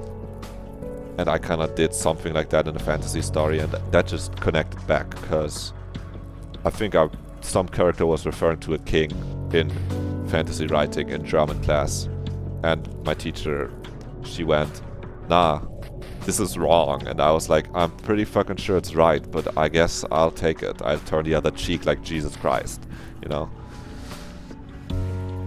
Yeah, to be fair, I might be misremembering it, and also I did not respect my teachers until at some point where I was older, and then I kind of started respecting them, because it's like, well, you can't make trouble the whole time and still get good grades. At least not in classes like German and English. Fuck, you got me, wait. But if I had the log, and I remembered it now, I would type it in and then look at it and be like, man, I was wrong. But I don't have it, so I can just live, you know. I've said it earlier, maybe you missed that, but I've said it earlier again. You get the sweet pleasure of selective memory filtering out the bad parts, and you can only, you can simply just remember all the nice things that happened. Depending on the mental state that you're in, though. But if you're in a bad mental state, you're also just gonna read the log and interpret it in a bad way. So actually, I don't think that's an argument for saying, oh, but if you're in a bad mental state, you're also gonna only remember the bad things. I don't know. I guess it's similar. I guess maybe it's not that different after all. Anyway. I also told him that he wasn't the only one I was worried about. The one I was worried about. It doesn't matter. I just wanted to make sure he keeps his mouth shut about what we told him. At least for now. Should I reply? Would she even want to hear what I have to say? Would it help or make things worse? Toaster, you say you know the story pretty well. Is it kind of like how I know the story of Undertale, where I can say the next line always before it happens on like every line on the game for no good reason? Probably even better, but I feel like this game has more text than Undertale. But like if I played Undertale on stream, which I might at some point, because this year is the 10th anniversary of Undertale, I'm sorry for making you feel the way you maybe feel right now. I feel the same way. I feel the same way whenever I remember Undertale came out 10 years ago, this year. Yeah. I'm just trying to make a human connection. Or like, maybe not. Maybe I'm trying to just understand how it is, because it's like, obviously you know where we are and what kind of is generally going on. But I have this part of my brain that's just taken up by the Undertale dialogue.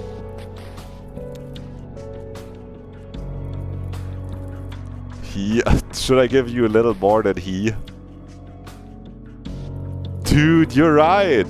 Yo, you're right. You're correct. Yo, I see. Yeah, that's kind of how I am with with Undertale, but I am really obnoxious when I play it, and I just say the line that happens before it happens all the time. I'm like, oh, this is where he says this, and then they say it, I'm like, look, this takes up like at least 2% of my mental capacities. Increase it to like 99% the moment the game is playing. And I don't know what, yeah, it's fuck eye contact. Oh no, fuck eye contact. Did we say something? No. He said he'd keep quiet. He did, huh? Hey.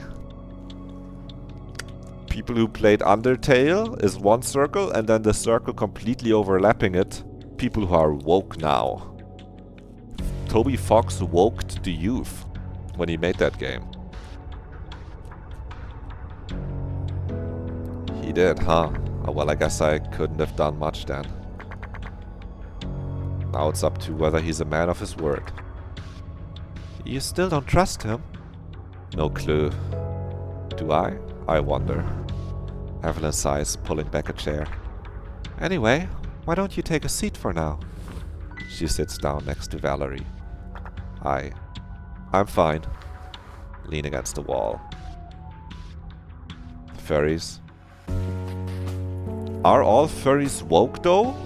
Isn't there like 2 separated furry circles and one is woke and the other one is insanely racist?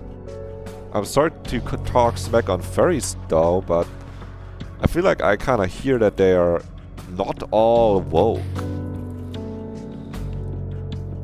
I've heard stuff. I'm not sure though. I mean, I'm also sure there's people who played Undertale and aren't woke. I'm not sure if there's people who played Undertale and aren't woke. Actually, I'm not sure. Feels like such a woke game. Woke DEI video game. Made by a... Wait, it was made by a man though. How can it be DEI and woke? This fucked up.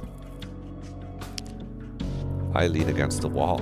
I don't know why I decided to decline her offer, but it's too late to just change my mind now. Okay. I see, that's a little weird, man. Just talk, bro. What do you know? Why didn't you tell us you knew about Amelia? Why I knew about her? Judging by those words, they really concluded that I probably didn't know her personally. Heh, this might be easier than expected. Alright now, Datebayo, don't just stumble over your own explanation, alright? You can do it. Believe it! Yeah, sorry. I know this doesn't mean much, but it's not like I had planned to keep it to myself from the beginning. When Oliver first told us about her being here, described what she looked like, how she disappeared, I couldn't believe it. I tried to convince myself that it was some kind of coincidence. Had this all been, I would have still come forward about it as soon as I'd calmed down and thought through everything, but then you beat me to it. You told us you knew Amelia as well. So what? Okay, I was hoping we would get another thought bubble and I could do the Naruto voice again, and that it would contrast quite nicely to his like very insecure voice I was giving him, but we're in a real dialogue sequence. Unlucky. Gamble failed. It's okay. I'll get more chances. Well, I could maybe have tried to believe that me being here was a coincidence, but multiple people in our group alone, knowing who Amelia was? Nal must have planned for us in particular to be here. And if that was the case, I assumed more people connected to her had to show up in the opposing team. And who's a more likely candidate for that than her own girlfriend? So you really do know Sophie, huh? Yeah, you were right. I guess it would have come out sooner or later anyway, but I don't know.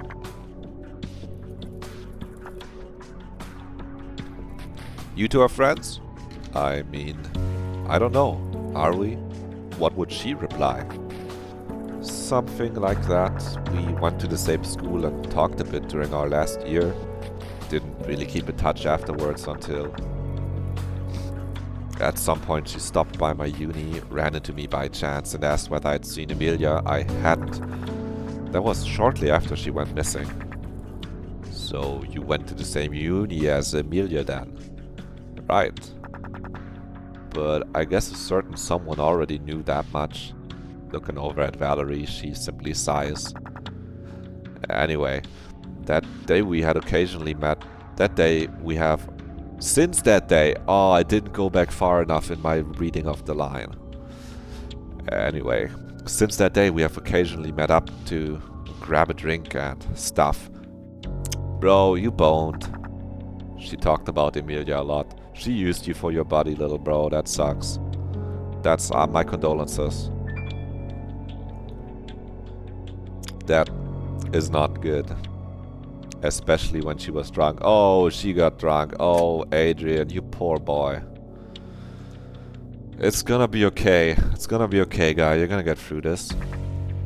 I see. So that's how it was. You guys were funny drinking pals, huh? I think I understand how the three of you are connected now. Then, is it fair to assume that you accompanied her when she visited the Neuralink Center? I guess so. Not that I remember. I still don't have any clue of how that came to be, but it's the only thing that makes sense. Evelyn nods, slowly connecting the dots in her head, except for one. I apologize, but I fear this still doesn't answer the original question. Why did you keep this hidden up until now?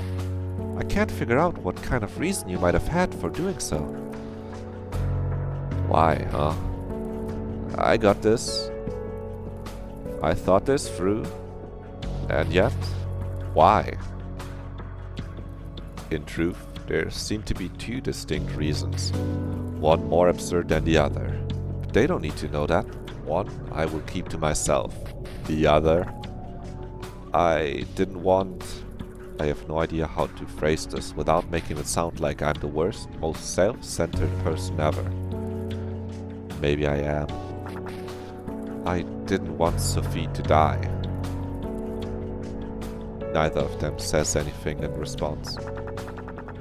I had a feeling from the very start that only the winning team would be allowed to leave this place alive. Am I a good liar? Back then I was only motivated by my fear of Sophie ever finding out, afraid of anything I share about my relationship with Emilia reaching her. But they don't need to know that. Nobody ever will. Give me a second, chat. I'll be back in like a second.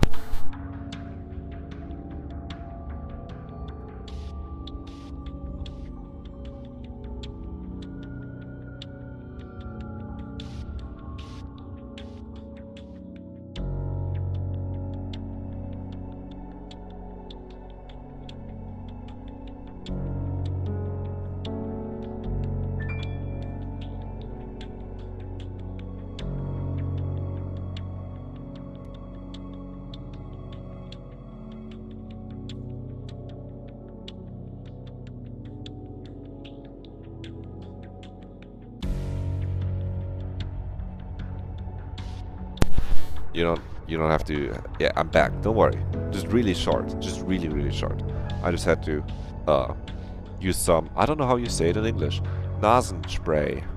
I was trying to get my nose a little free. I feel like I might sound a little stuffy. I'm not sure though. I don't think you guys mind, probably. I think you guys think I sound good. And in that case, I'm happy, but... I did get Nasenspray at some point, and now it has been on my desk.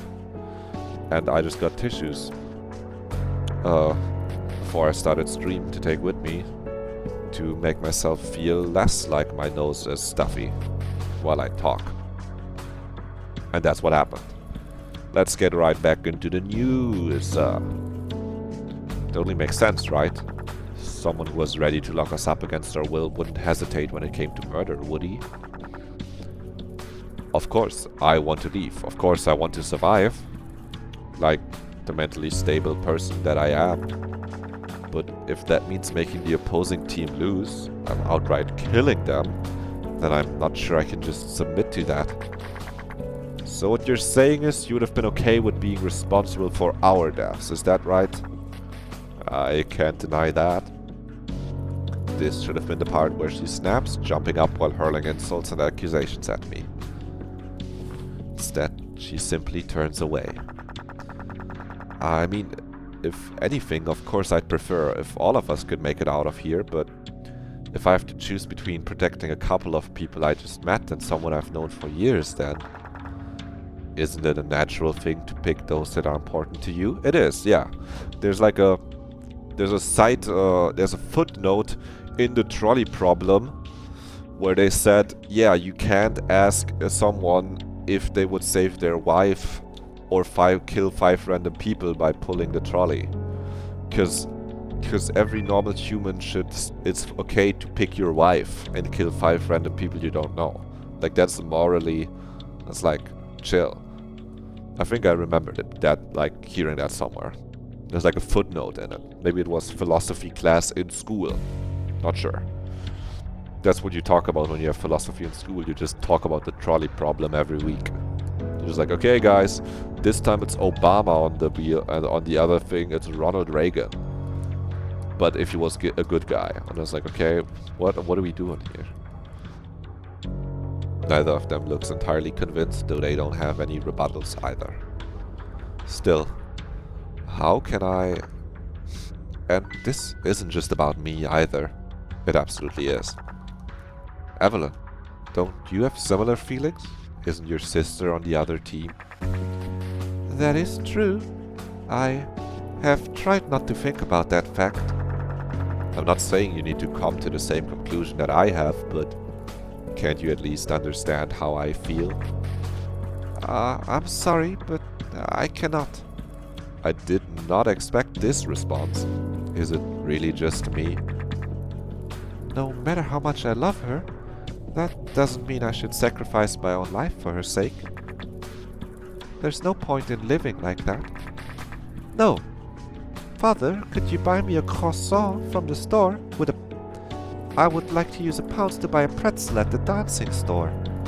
No, we should both work towards making it out of here to the best of our ability.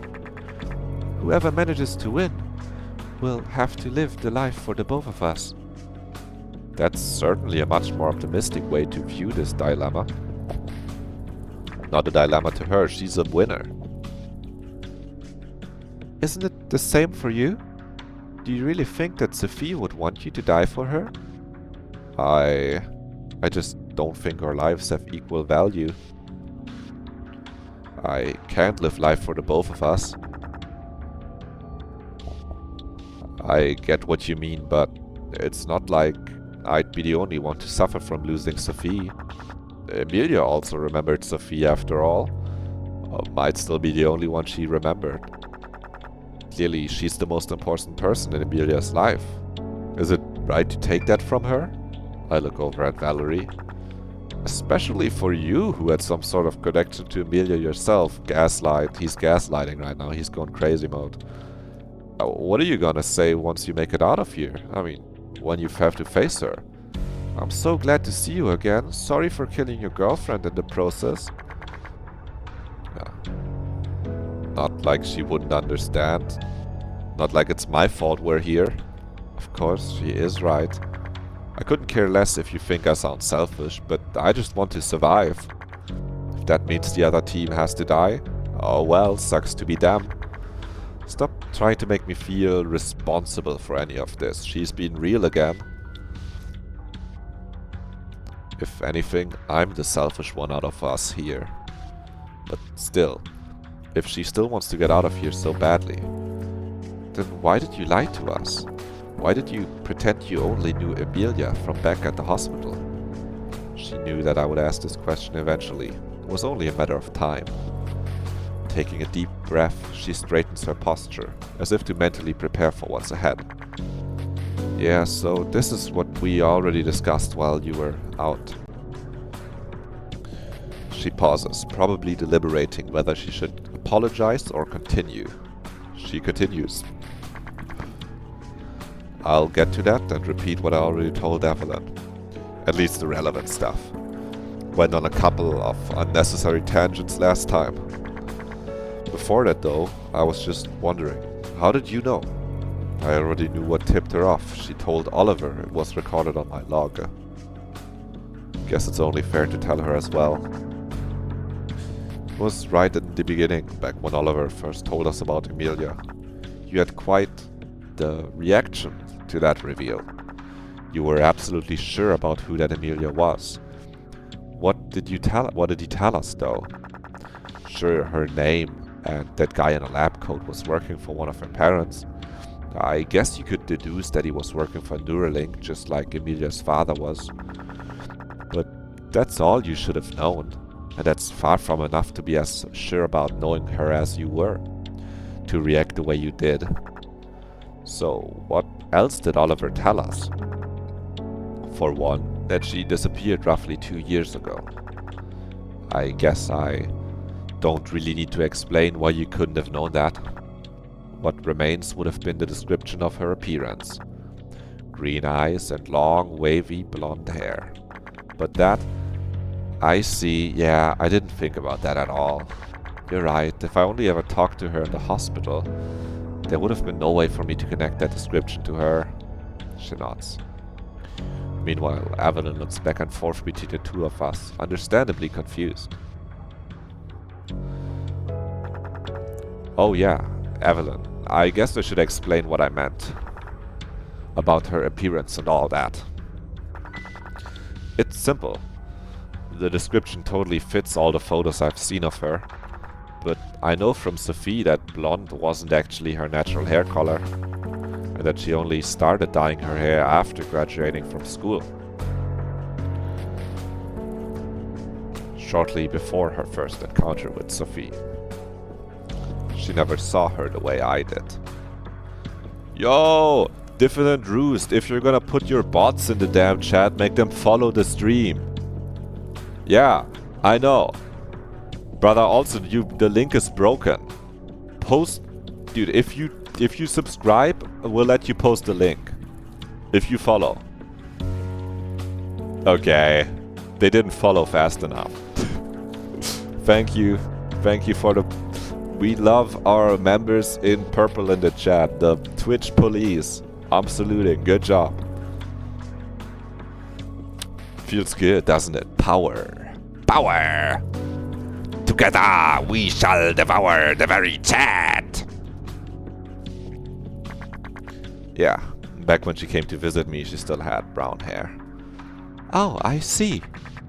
The two of you really pay attention to the smallest of details. I can't deny that. Only possible thanks to my log. All that overanalyzing might have been good for something after all. Vampire Joe. Ah, I will drink your blood. Mwahaha. I am trying to hit the evil snake guy from Elden Ring though. Rykard. Cause he says like that very line and his voice sounds really fucked up. I can't quite hit it though, or maybe the microphone doesn't quite pick up the fucked up intonation that I'm trying to get. They should really make the bots follow, man. Come on.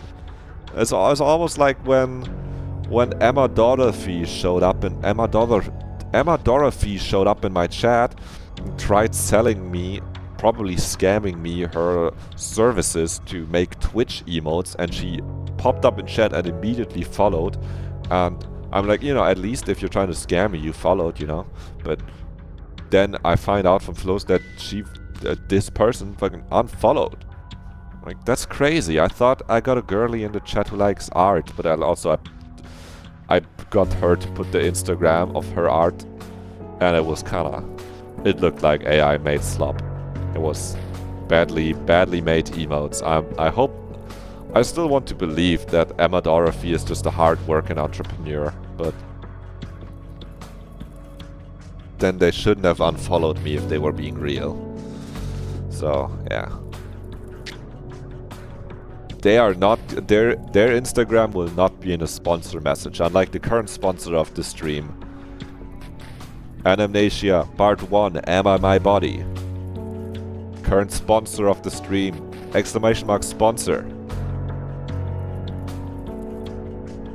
Yeah, I believe that you can.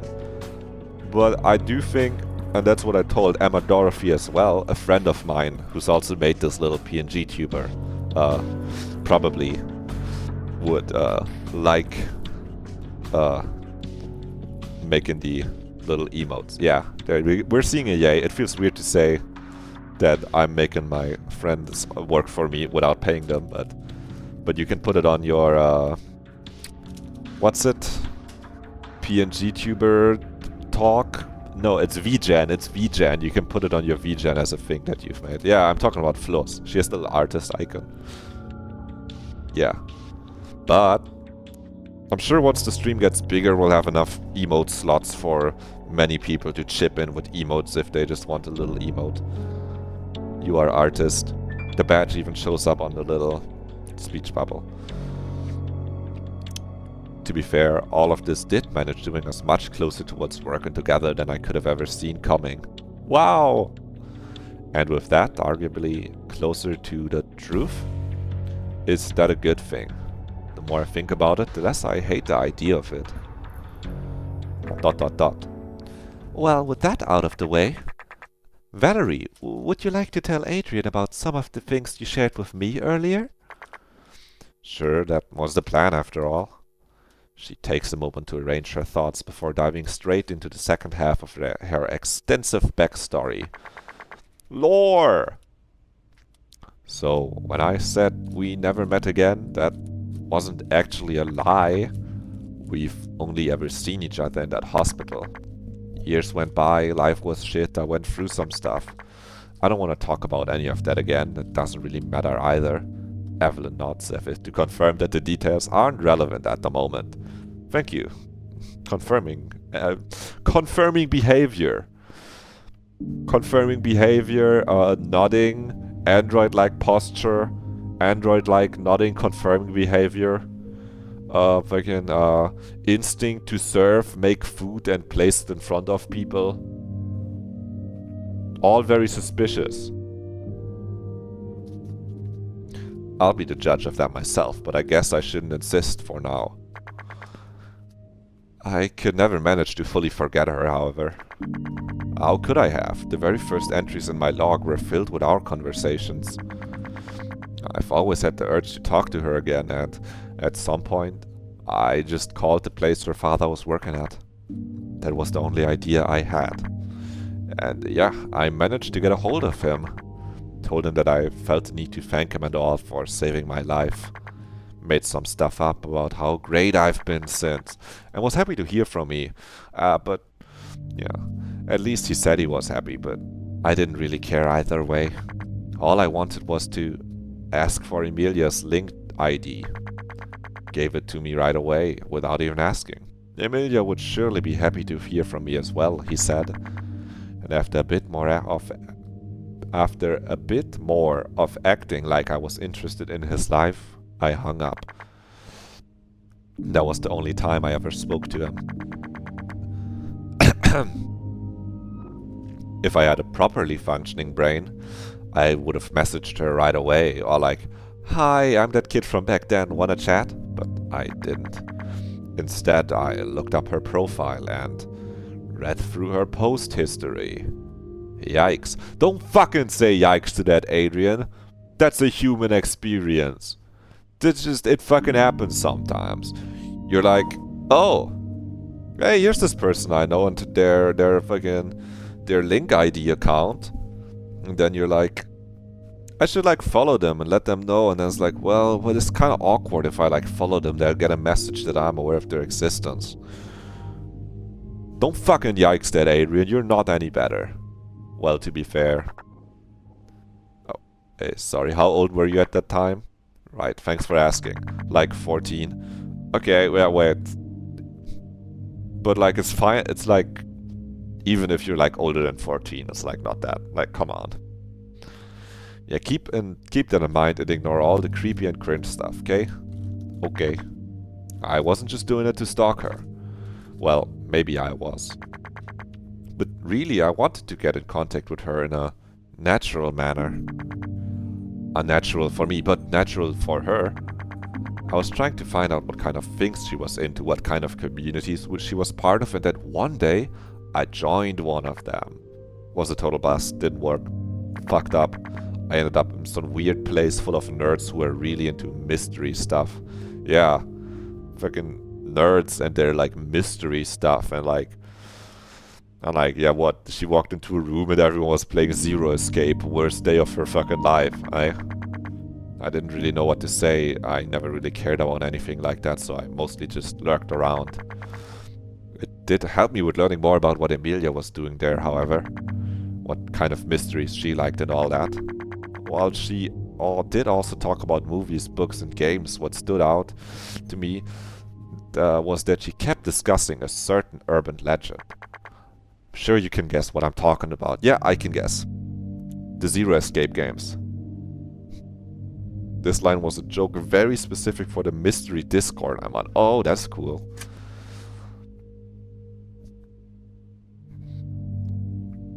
They all played this and they went, wait, that's us. That's cool. I like to think they had a real club though in this case, where they were sitting and talking about mysteries.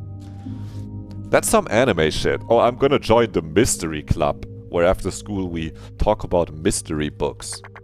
Well, I read up on it a bunch, tried to craft my own theories surrounding it, and then rejoined with a new account. Okay, it's online probably. My username was Null. Whoa!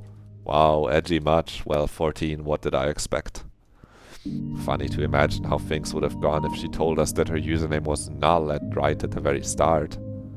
Could have backfired hard, so I guess it was a good idea to keep it hidden for that alone.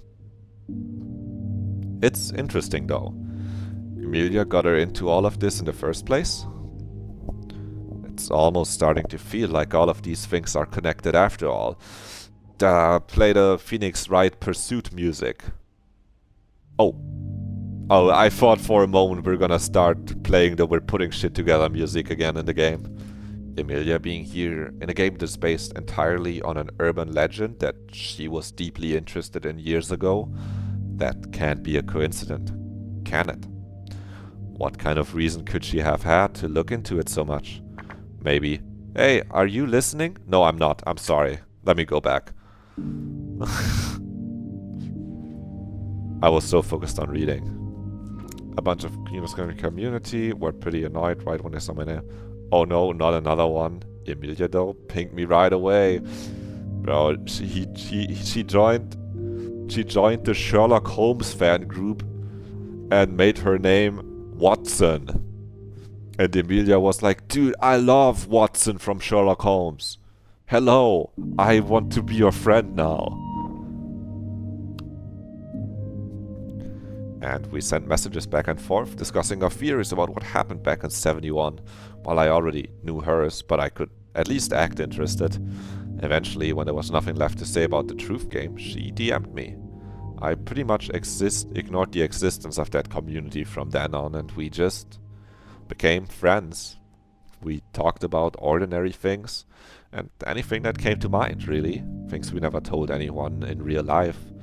She told me that she wanted to dye her hair. I told her that I wanted to get pierced. She told me about how much she hated her father for never having been home. I told her how I wished mine wasn't home as much. She told me about some guy she met. Hey, are you listening? Yeah, I checked the logs, don't worry. Not sure whether she believes me, but she at least acts as if she does. Years went by and we kept exchanging messages. I learned so much about her and she so much about me. And you fucking never got to tell her that you know her. That's the problem. That's the problem, chat. For that, I'm eating a tempura seaweed chip. I have them next to my desk. I had them next to my desk, but I've just been talking so much while streaming. I don't know when to eat these. Whoa! There's a packet in there that says moisture absorbent. They keep putting these in the Japanese snacks and you're not supposed to eat them. Now with these tempura chips, they smell kind of good. And they are kind of tasty. When I taste the outside, the crunchy part. The seaweed itself makes me think of eating seaweed, and I don't love it that much.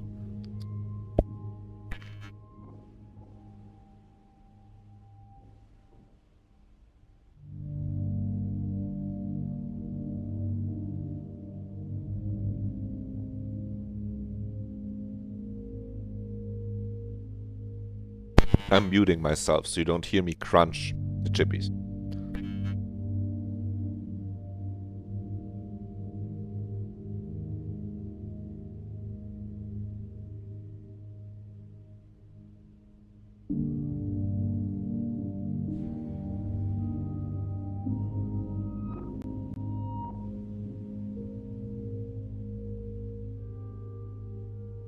No, there's no crunch. No, nothing. I just ate 4 tempura seaweed chippies. That's all. That's all. They are a little spicy, though Flo's would say probably that they're not spicy at all.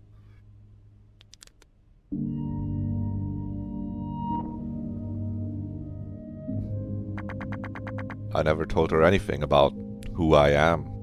The longer I waited, the less likely I was to ever change that. The less possible it became. I couldn't tell her that I was the child from the hospital, that I stalked her and lied to her in order to become her friend. And so I remained as an empty variable. No more than 1. And her next line is gonna be null. I never told her my name, my age, my gender, or where I'm from. I was simply... She knew so much about me and what I thought and felt, yet so little about who I was. She simply only knew me as... I often wondered how she saw me. What kind of image she had in her mind when thinking about me. What kind of voice she heard when reading my messages. If any. If she ever met me, would that image be shattered? Fuck, I can't believe it. Is that why you kept this a secret? Yeah. All the stuff I said about not wanting to reveal too much about Emilia was complete bullshit. I didn't care about protecting her privacy. All I cared about was myself. All this time. The only thing I was worried about was Emilia learning anything about who I was, what I looked like, sounded like, acted like. I wanted to go back to the ways things have always been. I wanted to remain nothing. Null. Everything. Whatever she imagined me to be. That's who I wanted to be, keep alive the most. I see. Is all I can muster the courage to say. Evelyn slowly pats her back. Caretaking behavior programmed into your android when you get it from the CyberLife store. To my surprise, Valerie doesn't complain at all, just remaining silent. What made you change your mind? That's what I would have liked to ask, but honestly, I already know the answer, didn't I? It's less what and more who. With every passing hour, we reveal more and more of our past. And Evelyn is definitely doing a great job at convincing us to, well, get along, work together and all that. What is it that I need to hear to come clean as well, fully, and not just act as if I do? Somewhere deep down, I already know the answer. I just can't quite reach it yet. Valerie gets up from her chair, taking a couple of steps towards the wall of permeable plants. Now that I got all that out of the way, I still wonder whether it brings us any closer to solve this whole thing. Does it? Well, can I ask you something? Do whatever you want. What about the time before her disappearance? Did she say anything that stood out? Or did she just stop messaging you without any prior indications? She turns, leaning against the wall with plants glitching through her every now and then. I wish I could just quote our chat, but I still remember it roughly. Our last convo. Yeah, even before that. She hadn't been as active as she used to be for a while. Figured she was just busy with her girl at that point. Didn't have much need for me anymore. Whatever. So then, the last the last time she messaged me, it came as a bit of a surprise when she started to apologize for just that. Said stuff about how she was just really busy and kinda overwhelmed with life at the moment.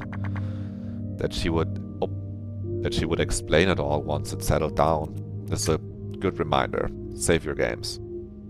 Does it stress you out, visual novel professional players? How little I'm saving? To be fair, this one doesn't have branching decision paths. Well, there might be branching things, but there's no decision points that are clearly obvious to me, so...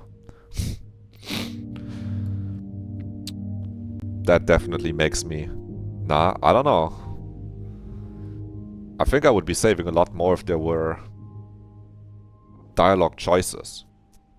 You know? Just from the nature what a dialogue choice does. There not being dialogue choices, I'm just like reading, and then sometimes I remember that I have to save the game in case it crashes.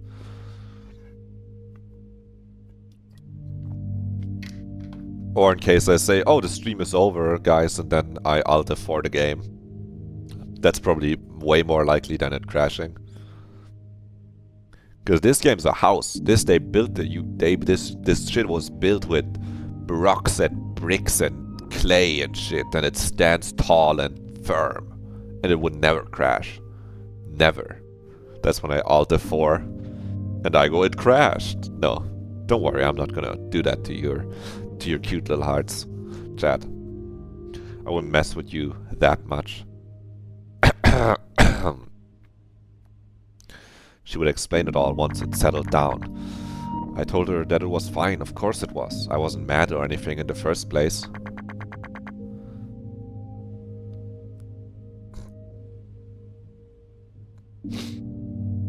Check the log. Did I do that, or did I say your cute little hearts? Did I just refer to, I don't know, chat. You can interpret it however you like.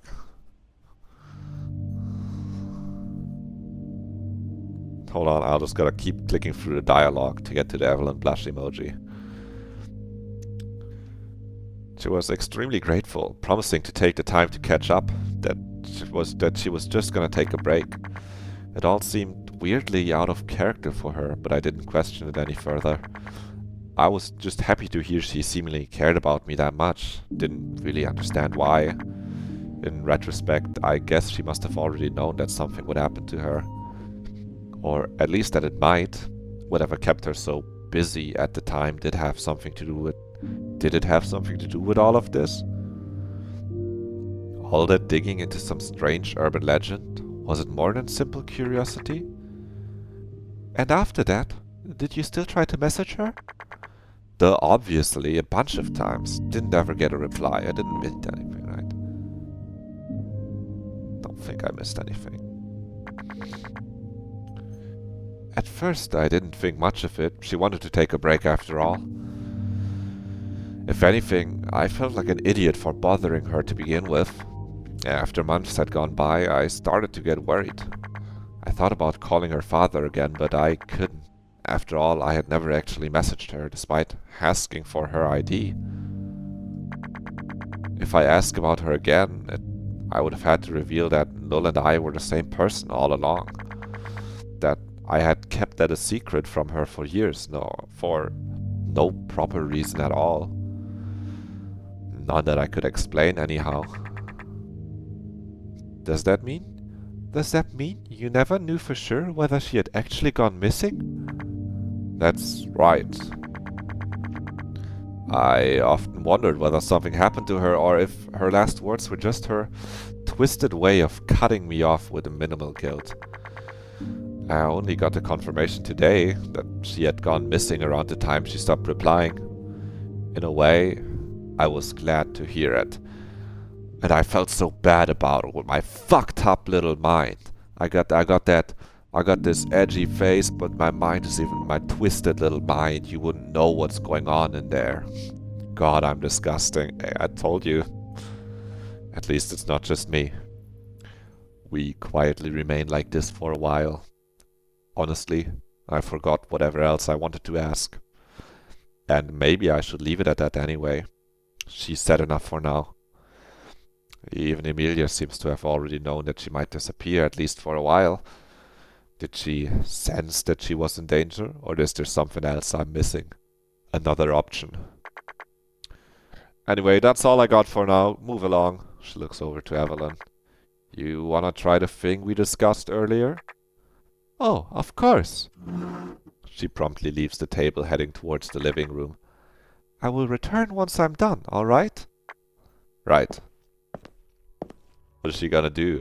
Oh shit. She's gonna use her android abilities to build something. She's gonna... Her arm's gonna pop open, go... She's gonna build a torture device. No. That wouldn't make sense with her character. She's gonna build a comfy device. It's the opposite of a torture device. What was that all about? I just explained it. Snap, snap, keep up. I'll explain that once it matters, if it does. Okay. For now She pauses. Fuck. So, sorry. Damn. Huh? For choking you? Oh, I thought just in general. I forgot that happened. Oh, right. Yeah. Evelyn told me to say that. Ah, okay. You don't seem all that surprised. It's fine either way, really. You didn't need to say that, but yeah. Well, now I did. So, the weather. So, was that all? What, not good enough for you? No, I just meant... Is that all you wanted? Oh, I guess. Okay, cool. And so we stand around, awkwardly, instead of sitting at the table next to us. I guess we already spent quite a lot of time sitting today, so it's alright. Normally I would use this opportunity to contemplate what she's thinking about right now. What the true intentions behind her half-assed apology could have been. But there's not really any reason left to do so. After all, I feel like I already understand. And as if to prove that she understands me too, she continues. Did you really want to sacrifice yourself? I guess so. Are you sure? I think so. Doesn't sound all that sure to me. Does she know? Did she know this entire time? And if so, why hasn't she said anything before? You said you had assumed that Sophie might be on the other team from the very start. That's why you didn't even try to win? Right. Yeah, pretty much, yeah. For someone who wasn't even trying, you were pretty nitpicky when it came to inconsistencies, you noticed. Yeah, I made fun of you for all of your theories, but it shouldn't seem like you weren't trying to figure stuff out. Anything that could help us with understanding your situation? Even after Oliver told us about Sophie actually being here, you never tried to sabotage us or stop us from making any progress. You still tried to push me into revealing as much as possible.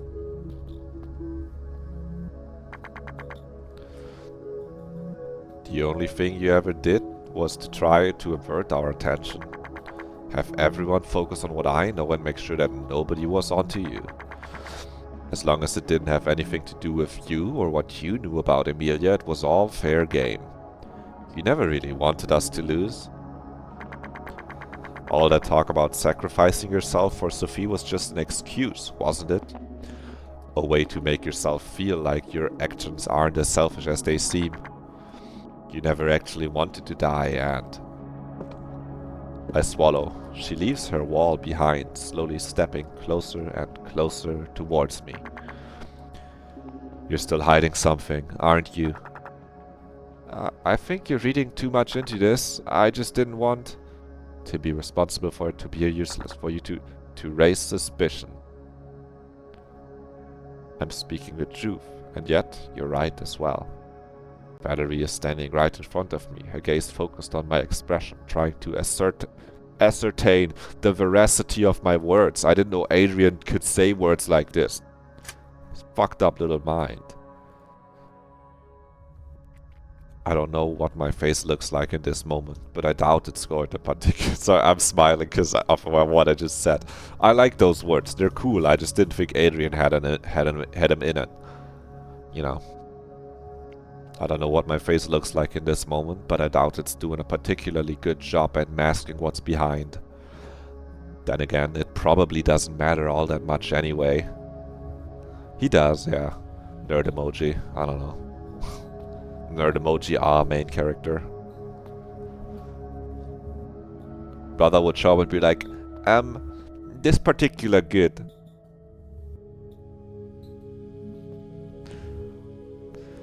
You mean whenever Adrian thought of them in the moment because he browses Reddit?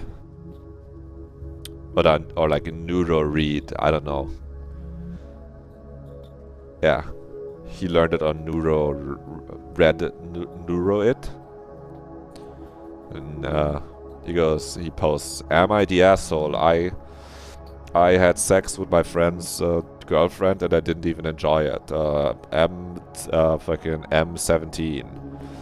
Hey guys,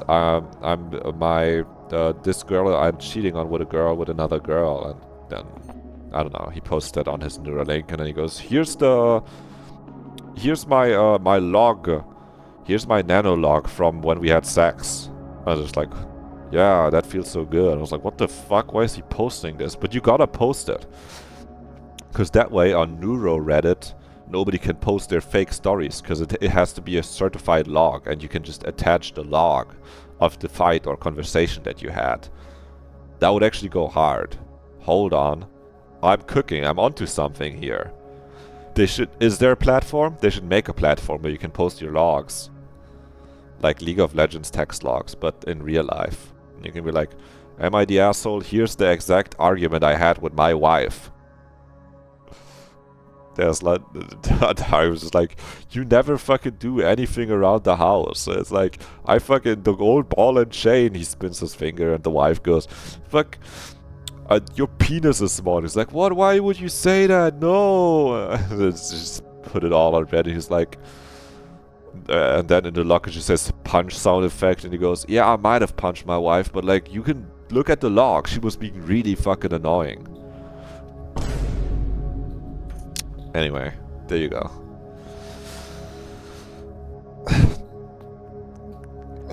Put that in the sequel.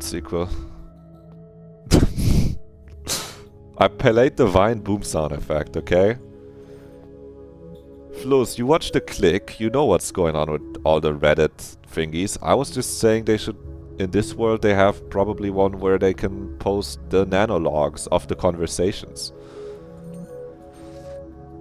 Nanolog detective, and you just browse the nanolog subreddit and have to ascertain the veracity of their people's claims there, of whether they were the asshole or not. I don't know. Post this whole game in the game. Read but only the logs and ascertain if Adrian is the asshole or not. Even if I never truly revealed how I feel. Hey, I remember things for at least 20 minutes, maybe sometimes.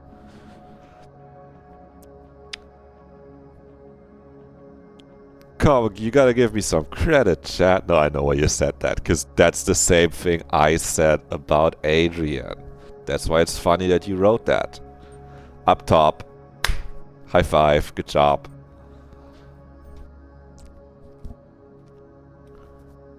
Even if I never truly revealed how I feel, she has been reading my every action like an open book. Why am I still trying to hide anything from her? Stubbornness? Suddenly though, she backs off. The door swings open as if to prevent further scrutiny. My savior briefly steps in. Valerie turns her head towards her. So? Your theory was correct. I found some rather interesting things that I would like the two of you to take a look at. Sure. Evelyn nods, then turns around. Valerie follows suit, not even sparing me another glance. I still don't have a clue what this is all about, but I guess I'll find out soon. Did they really manage to figure something out? Women? Only one way to find out. Entering the living room, I see them once again standing in front of the file cabinet we weren't able to open before. Have they found a way to do just that? Based on the fact that Valerie is once again pulling on one of the handles without anything happening, it wouldn't seem so. But Evelyn looks at me and begins to explain. "Ah, right. You are still out of the loop, Adrian. Isn't that so?" I nod. "When Valerie and I had our conversation in the kitchen, she proposed an idea as to why we might not have been able to open any of these drawers. After all, Oliver mentioned that Emilia had apparently managed to open the one in their respective living room, but only before Oliver and Nathan had returned to see for themselves. Oliver had suspected that she might have only imagined it or something to that effect. Frankly, I thought that explanation was kinda shit. So instead I thought about how the lock in this thing might work. And then I remembered what we said about that door earlier, the exit. That it probably just checks for the number of nearby Neuralink signals. Yeah, I thought this one might work the same way. Might be locked as long as there's too many people nearby. And she was right. As if to demonstrate, she once again pulls on one of the handles. Nothing happens. Wow. Just like before, it doesn't open. Meanwhile, as you waited in the kitchen, I was finally able to take a look at what's inside." She takes a step back and points at the table, on which a bunch of documents have been placed. "I only took a brief look around through its contents, and I took out anything that appeared at least somewhat relevant. For now, this seems like a decent enough starting point."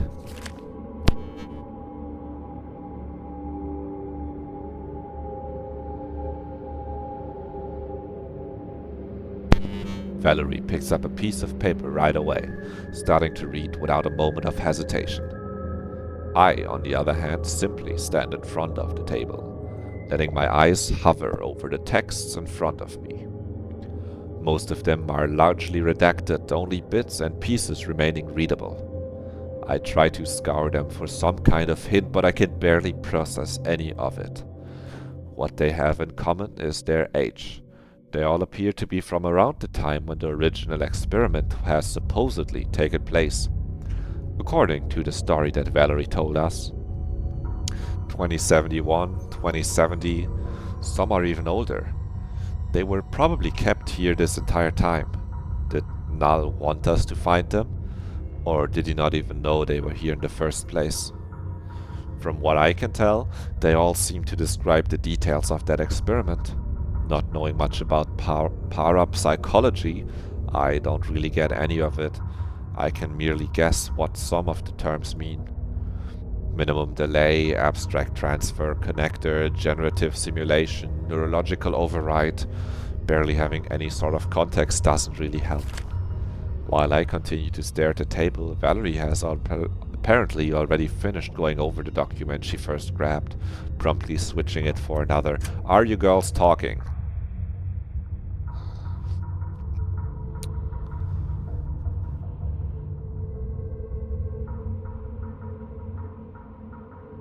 Lynn, got a second. Valerie started calling her Lynn? But women! Got cute nicknames for each other now? That's crazy.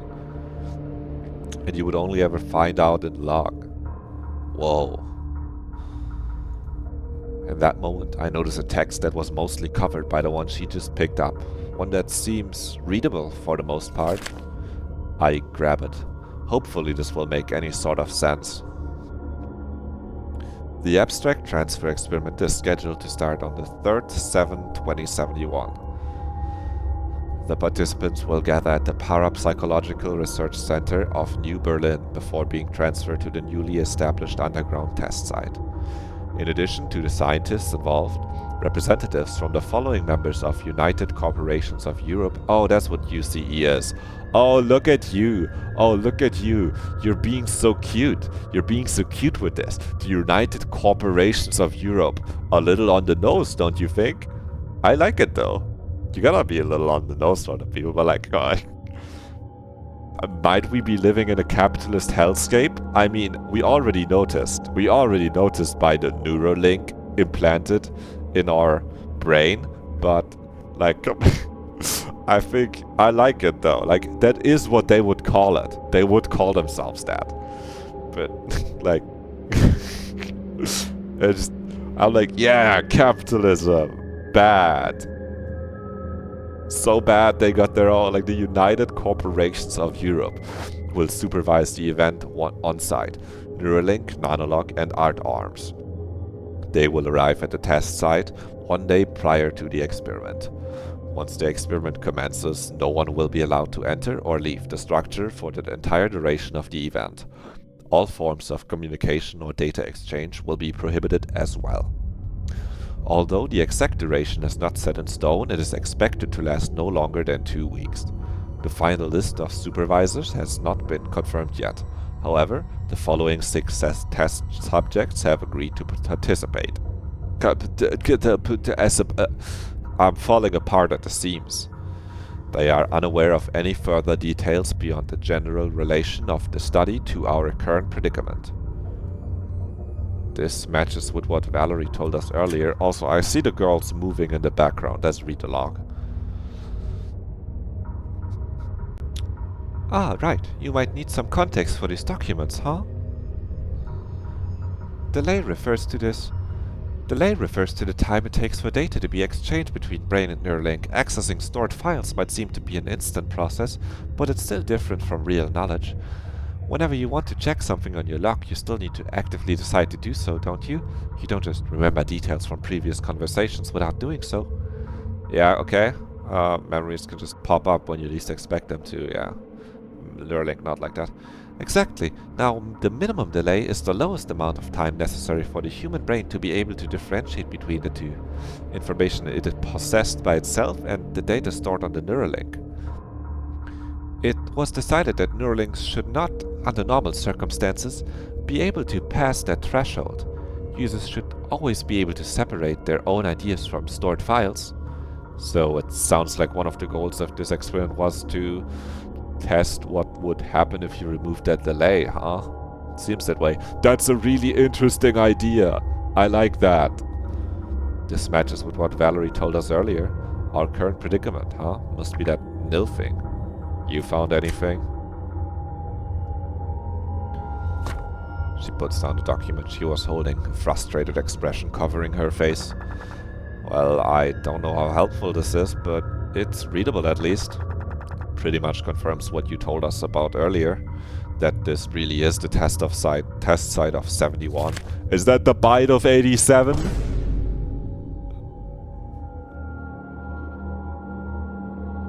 Daniel Düsenglied, my friend on Steam, is currently playing Hollow Knight. It just popped up.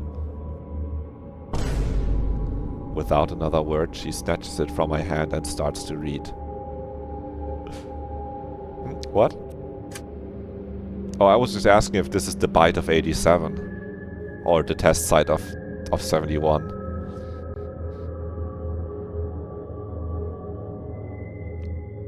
Nothing more. Just a little Five Nights at Freddy's reference. That's where I wanna be. Five Nights at Freddy's. Is that the bite of 87? Because we're talking about the test site of 71. Close enough to me. We have a date that is 2 numbers long. And we're referring to it as an event thing.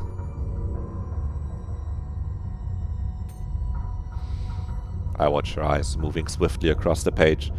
Given the fact that the text doesn't cover much beyond what she had already told us, I don't expect to find much of a reaction within them. All of a sudden, however, they widen with surprise. What the actual... Huh? Is there something I missed?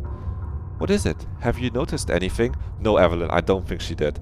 You're doing such a good job, girl. You're doing great. Did you not see the names? The names? Alright, there was a list of names at the bottom of the page. The participants of the original experiment. Before I can reply with anything else, she shoves it straight into my face. 6 names. 6 people I never heard of before. until I notice a familiar last name. Not once, but twice. Niemann. Irene Niemann and Rena E. Niemann. Who are they? Oh my, Niemann. Evelyn, who has apparently snuck up behind me, is speaking over at my shoulder to inspect the list of names herself. That's the founder of NanoLink or something. There's an important person. I remember he's a high up. I think Evelyn talked about it. Definitely heard his name before, Adrian. Come on. Check the log, brother. There, it's Emilia's father. There you go. Professor Jakob Niemann.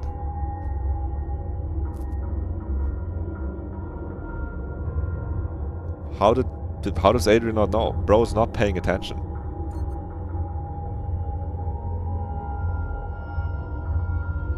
Never heard that name. Adrian. Adrian, keep up. Adrian. Adrian, keep up. Keep up. Read the log. Keep up. So they were involved in what previously happened in this very facility. Oh, he doesn't know the first names. Does he? I guess.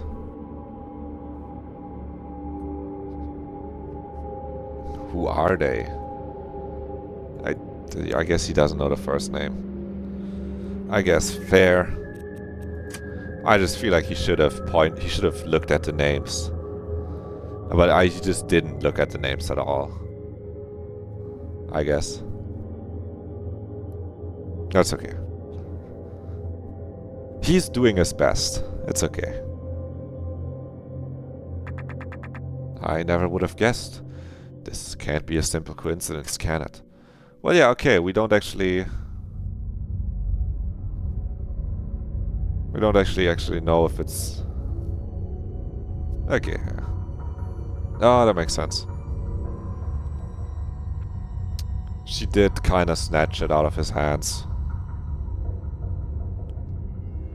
I never would have guessed. Sorry about that. So they were involved in what previously happened in this very facility. I never would have guessed. This can't be a simple coincidence, can it?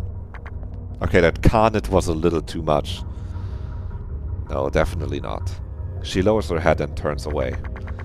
I don't know about Irene, but Rena, that was the name of her mother. Her mother? But if this experiment was conducted in 2071, that means she must have been a mere child at that point. Guess so, I think it would roughly fit. Maybe Irene was her mother then? So, Emilia's grandmother? That seems plausible. Yeah. If it wasn't clear before, it's more clear now. More than clear now, even. None of this is a coincidence. Whoa! The next round is about to begin. Please prepare to gather in the hall at your earliest convenience. Sorry. You really pulled away the line that I wanted to open my little image on again. When he said none of this was a coincidence, I wanted to pull this up.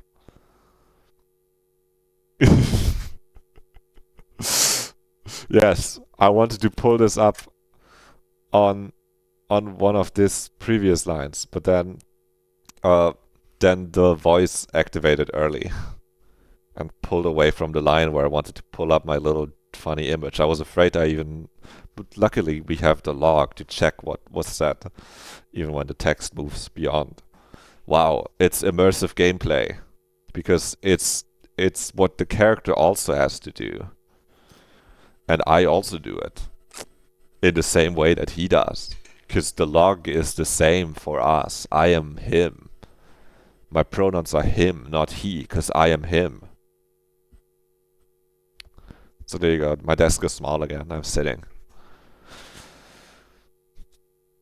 It's the same monotonous voice that we last heard when Valerie tried to exit the hall with Oliver. And with that, we stand there, dumbfounded. Except for Valerie, who makes her way towards the door without delay. What is it, chat? You're not coming? I was just, is that announcement new?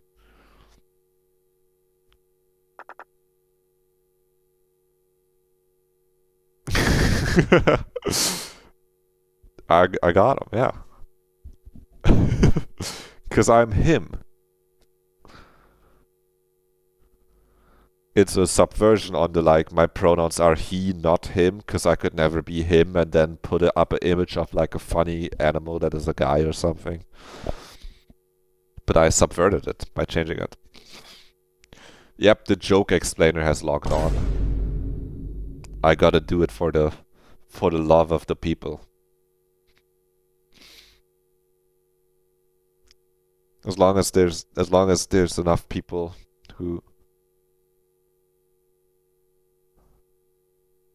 Oh. Oh, his pronouns are they, them. That's also funny. Oh. I hear you. Yeah, his pronouns are him. It didn't, but when you say, yeah, his pronouns are they, them, that's pretty good. That's an ally who's trying, you know? I know that meme. His pronouns are that, yeah. Is the announcement new? Oh, the two of you haven't heard it before, huh?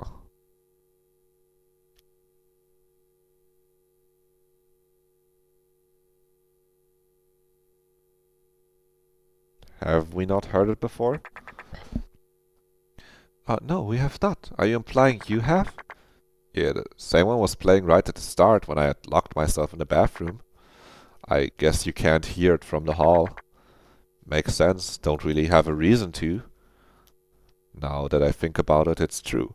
Whenever Null appeared to give one of his speeches, we were already in the hall by chance. Makes sense that he wouldn't want us to miss out on them. So, you wanna stand around all day? Oh no, of course not. Let us make haste and return to the hall at high speeds. I nod. Fun fact, this is me reaching this point while writing and not being able to come up with a good excuse for them to go to the hall naturally, so I quickly had to invent an announcement. It works, you explained it well. That's a really fun fact though. You can only get these fun facts on the Wonderful Joe broadcast, where the developer is always in the chat, no matter what game I'm playing. They're always here, just maybe they're not typing, but maybe they will be sometimes. And that's why you should follow the chat and the stream. Follow the stream. I promise you tomorrow I won't go that hard with the damn Vine Boom sound effect. Or, well, not tomorrow. Tomorrow I'm not streaming, but like Wednesday, I guess. It's new. It's a new button. I think you know it. I think Chad, you know it. You have a new toy. You just want to press the button. I not. You explained it way well. I wouldn't have even known. So, good writing. I not. One after the other, we head through the door. And I mean, it makes sense. What they said. What they said, it makes sense. He wouldn't want you to not see the announcement. It feels strange how quickly we went from what's most likely been our biggest discovery yet to quietly standing next to one another once more. I'm sure at this point we might as well wait a couple more minutes and tell Oliver about it too. But will we? Valerie looks like she's more than busy enough just trying to pull all the pieces together in her mind. Meanwhile, I'm still unsure about what the hell I even want in the first place. Do I want to solve this, to find the truth? And once I do, will I finally tell them everything I know? The usual rumbling of the elevator returns, I wonder. How much could he still have left to tell us? Haven't we been over all the rules of this point? I'm still thinking about our little dream sequence. It's great, I love that writing there. Girl, that was good. I like that. It reminds me how cool words can be when you put them in unusual sequences. Anyway. What new rules will Null reveal? Also, he looks really cool. But he still might be a hologram. Or a woman. It's your favorite section. Yeah, I think I can kind of feel that. It was great. I liked it. I guess I just randomly thought of it because I'm reading the words. I'm like, yeah, that shit was crazy. Whoa. Standing on this little stage once more. I don't. He might still not be real. He might be, a art. Well, I guess maybe Oliver has seen Null as well. Maybe he is real. As usual, he's not granting anyone a single glance, simply beginning to speak in the most monotonous of voices, barely ever fitting the words it produces. Hello, everyone. I hope you have been doing well these past 3 hours. Well, I said the same last time, but I hope you don't mind me repeating myself. I already know how well you've been doing. I'm glad to see that each team has, in their own way, managed to make some progress. You might still wonder what it is that you are even trying to find, but don't worry. You don't necessarily need to know that. All you do need to know is that you are getting closer. Well, hearing that might not mean awfully much to you. So instead, how about I give you a bit of a helping hand, huh? I'm not a monster after all. You have already noticed the locked door in each of your halls, right? Not the exit, the other one. Of course you have. I'd be worried had you not. How about granting you access to the room that lies beyond it? Bring! And just as he says those words, the scanner on said door turns green. Finally. Why was it locked in the first place? 'Cause story progression, little bro. Is whatever we find in there actually going to help us? I think so, or it might fuck you up. It's coin flip, one of the two. If so, maybe he just wanted us to think for ourselves for a while before starting to straight up hand out hints. If that's the case, this is actually going to be as significant as he made it seem, then this might be the turning point for this whole ordeal. I'll have to, once and for all, make up my mind. After all, I have no way of knowing what the other team is up to. Behind me, the elevator has already made its way back into the ground. Null is gone. Despite that, Valerie is still staring at the spot from which he had repeatedly addressed that. What's wrong? I wonder whether... Well, I wasn't really thinking much of it last time, since that was the first time I've seen him myself. But the way he had positioned himself there was the exact same, wasn't it? I mean, I guess so. I just think he looks kinda cool when he stands there in the background like a little guy. Same for the first speech, the one I didn't get to see. Yeah, what exactly do you mean? Well, the way he was just rigidly standing there, staring straight at the wall that's separating us from the question team, never bothering to look at either of us. Oh yeah, true, huh. Perhaps the scripts for speeches are being displayed on that wall. I don't think... I was thinking earlier when reading the text of Null that, like, man, it would be so embarrassing for a villain to mess up the way I did reading out his text when he tries to be all monotone and threatening. But then I was also thinking, like, damn, I think he just has that shit on lock. He just knows what he wants to say and he says it clearly because he's menacing. But this is a very funny thought to also be put into the game. You thought about this, I see. He might just be reading them out loud for us. What kind of idea is that? If that was all, he'd just read it from his Neuralink, wouldn't he? Oh dude, you can have the script on your Neuralink? It's crazy. To be fair, we don't really know whether he has one himself, do we? Though I guess it's pretty likely he does. Just saying we shouldn't assume it as fact. Well, aside from that, I agree though. Seems far-fetched. Like, why would he even need a script in the first place? Yeah, not like he had all that much to say. don't really see the point of him closely following some pre-written text.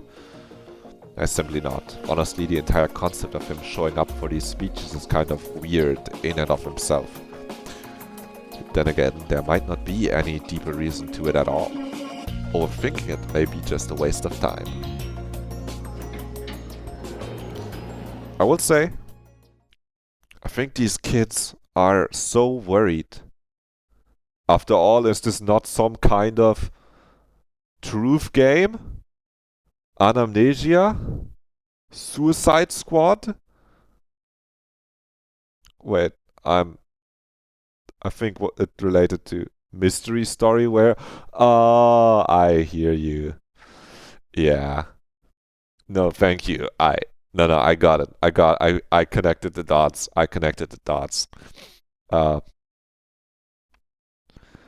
I was gonna say,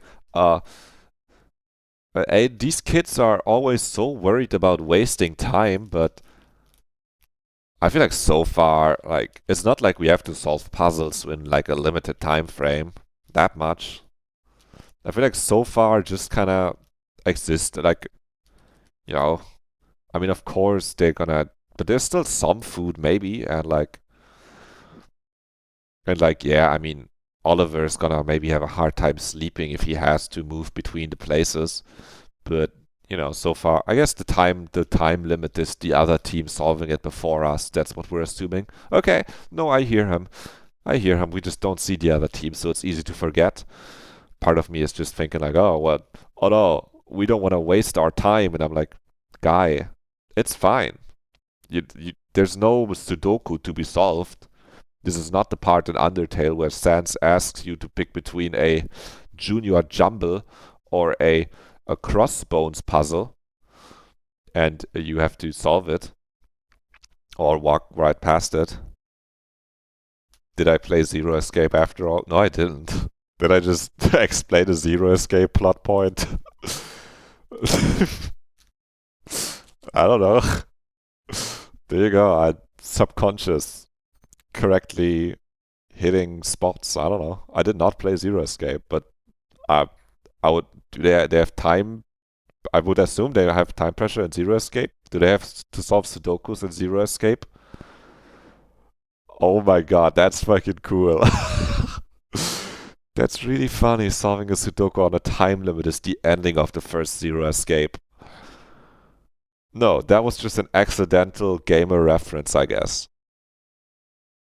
That was just the first puzzle I could think of.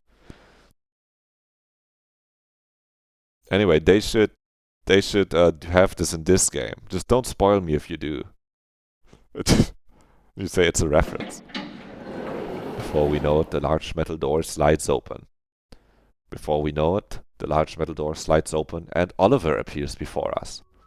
Last time his face wore a frustrated expression, given that we had heard from Noel moments before. Given what we had heard. This time, he looked just as troubled, despite the unusually good news we had just received. You alright? Oh, I had a long face. Oh, it's nothing, don't worry about it. Just had a bit of a quarrel over in the other hall.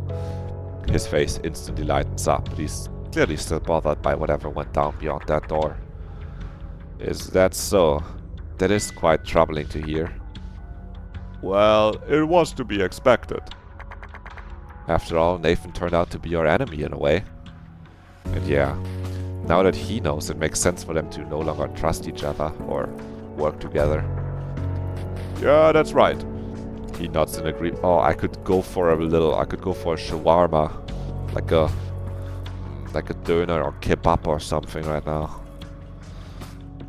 Or I'm hungry. That's why I'm saying this. That's how I walked by the Döner Brothers store on the way back from music. We tasted lasagna today, but yeah, I do think I get light. I think I get light food poisoning after eating like a wrap of theirs when I get home later, like the next day, because it's just so much food and meat that maybe isn't fully cooked, but it fucking tastes good in the moment. Oh man, I'll make a sandwich for myself after stream, I think. He nods in agreement before. Now we're in like 30 to 40 minutes. I was thinking of stopping around like 11. So in like around 20 minutes. If you say 30 to 40 minutes, I'm happy to go a little over it, but is it 30 or 40 minutes normal gameplay time, or is it 30 or 40 minutes of reading it out loud? That's the real question. The kind of question we should be asking before we... Oh, my gameplay time. Then I'll keep going. Then I'll keep going for like 30, 40 minutes. Thank you. Exclamation mark sponsor. I'm so happy to actually have a sponsor for once that is in chat helping me out. He nods in agreement before backtracking ever so slightly. Well, though, I kinda got myself to blame for him no longer trusting me. What do you mean? Did you do anything that would warrant distrust? He sighs. Oh, when I came back, Nathan didn't actually mind that much. Of course he was aware of what Null told us, but he still thought it'd be best course of action to combine our efforts. He said, well, something about how he didn't see any of us as enemies. The real enemy was Null, he said. And I mean, he's right. Still, didn't expect him to feel that way. Also, if you're watching the VOD on YouTube, just know that when you see exclamation mark sponsor pop up, the link does actually, there is a little message that gets posted in the Twitch chat. The bot that is posting the link just doesn't show up on the screen. So you're gonna have to look in the description to get the link to the game. Of the description of the YouTube video, of the VOD. Oh, and now they can see the message on screen. Thank you to our hard-working moderator, Flos Oblitus, a VTuber and artist herself, who might as well be the sponsor of many of the other streams. I just want to make that clear. Also want to make it clear that I've not actually received money or anything to play this game. And it is somewhat of a joke to say sponsor. I'm sponsored, but not fully a joke, because I think this game's pretty sweet. It's a pretty sweet game. And I'm not making fun of the game by saying exclamation mark sponsor. I am saying I am sponsoring this game by I don't know. I will get part 2 gifted. Yo, that's so sweet. Thank you. Oh my god. Whoa. I would buy it if you didn't gift it to me, but I'll accept the gift. Anyway, chat, now I'm officially sponsored. Yeah, real sponsor. Sure, sounds like things went off to a good start. So then, how'd you messed up? Well, I said I didn't have much to share. That y'all didn't tell me much of importance. He figured I was probably just being careful and thought it would be a nice gesture if the two of them simply started with their reports. Maybe that would break the ice. Nathan shared some things that he heard over in the other team. Emilia brought up a couple of details she remembered. And when it was my turn, I wept quiet. Well, I guess you're a man of your word at least, huh? Guess so. Well, assuming he's speaking the truth. Why would he lie to us? He's our homie. Even if he hates women a little bit and might be a homosexual, which is fine. Guess we'll never know for sure what's really going on in the other halls. Guess we'll never know for sure until the second game. Wink wink nudge nudge, sponsor activation check. You don't have to put sponsor again, just like, you know. Second part will be out by the time you people see this probably, or well, announced at least. Would you like to tell us about those, of the things that Emilia and Nathan shared? Alright, of course. I mean, it will be announced. It will be announced in like 5 days. I don't think it'll, you know, it might not be out. That one I took back. Yeah. And then people can wishlist it on Steam, right? Like I will, when it's on Steam. He clears his throat.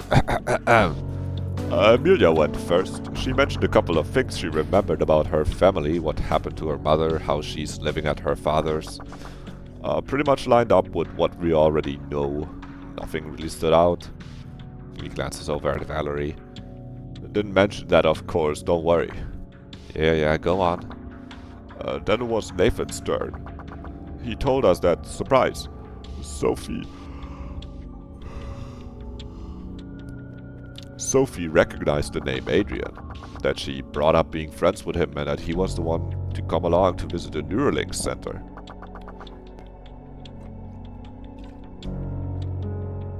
Yeah, not that EP. Just a little yawn. I guess you had that figured out as well. I nod reluctantly.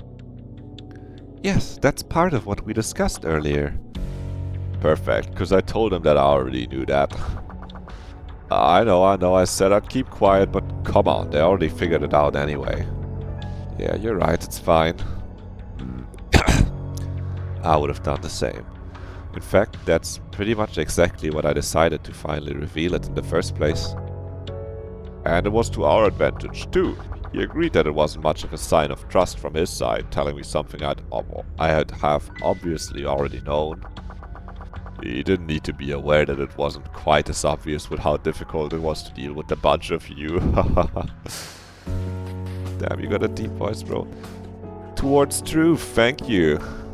Yeah, I do have a deep voice. I am reading Oliver kind of like this, though, to give him that voice a little more like that. No offense, well, maybe a little bit. So, does that mean he ended up telling you something else instead? Right, about something Sophie had noticed over in the hall. A strange drawing on one of the walls, hidden behind that AR stuff. She hadn't thought of it much, but when she drew it on a piece of paper to share with Eric, apparently he knew what it was. Some cult symbol. The collection of Anamnesia or something, according to Nathan. Chat. Nope, wrong image. Wrong image, chat. That's the game we're playing. It's the game. It's the game's name. The truth is in chat.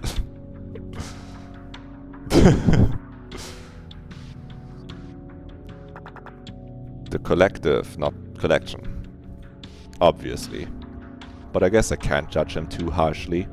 It's simply the kind of mistake only someone without a log could make. Alright, yeah, that. You've heard of them before? Just a bit. Valerie mentioned them earlier. Yeah, there were always stories about them being kinda related to this place. Their leader only becoming who he is today because of what happened here. Or how his followers like to put it, some pretentious bullshit about that being when his soul was granted form. Oh, what's that supposed to mean? Hell if I know. Not like I trust a cult leader's word anyway. Though I guess at least the rumors about them having some sort of connection to this place might be true. Well, who knows. You didn't see anything like that, did you? Nope, nothing at all.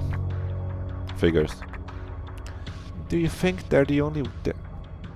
Do you think that they're the ones behind all this? I honestly think it's still too early to judge, but Nathan said the other answer team was pretty convinced of it. I have no idea though. Never heard of these guys before. Didn't even know cults were still a thing. It's the future. You have a neurochip in your brain. Of course people will be culty still. Before we discuss that any further, was that all that? Alright. After that, Nathan asked me to share something from my team, but I refused. Oliver! I mean, okay, he didn't really have anything to share. I'm not sure it was the smartest course of action, but it felt like the right thing to do, you know? Yeah, you did fine. Honestly, who knows whether that Nathan dude was actually being sincere. He was just sharing info to get you to spill. Might have even made the whole thing about the cult symbol up on the spot after his first attempt at proving his trust failed. Sure, he's right. Null is our real enemy, but that doesn't change the fact that gathering info for our teams is gonna decide about life and death. For as long as that's true, there's no way to actually trust a single word Nathan says. Nathan Fielder can't trust him. Earlier, I thought we should trust anything that we heard from the QT. That we didn't have a choice anyway, as long as we want to have any sort of chance at winning this thing. I'd argue the situation has now changed. You probably shouldn't trust Nathan Fielder, right? Ah, you heard it. You heard it here first, Chad. You probably thought it first. That we have sufficient reason to doubt Nathan's word. That it might be better to think twice about whatever we hear from him. Oliver stands for a while, processing Valerie's argument. He nods. I guess you're right. My wife. So then you want me to continue keeping my mouth shut? I honestly think it doesn't really matter anymore. Who knows whether we'll even live long enough to see the next round. I don't think we're gonna get killed quickly. Come on, don't talk like that. We open the third room. It's a gun with one bullet, and we gotta play Russian roulette.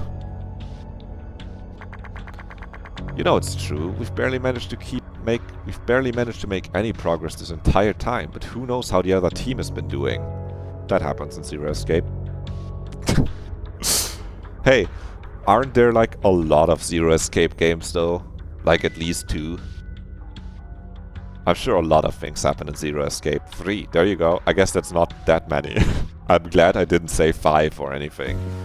I'm sure a lot of things happen in that are connected to mystery and Squid Game, Saw-esque things. So that's why it appears as if I know things. If I just keep making references to what I imagine might happen in an escape room. And then Sudoku and Russian roulette. Yeah.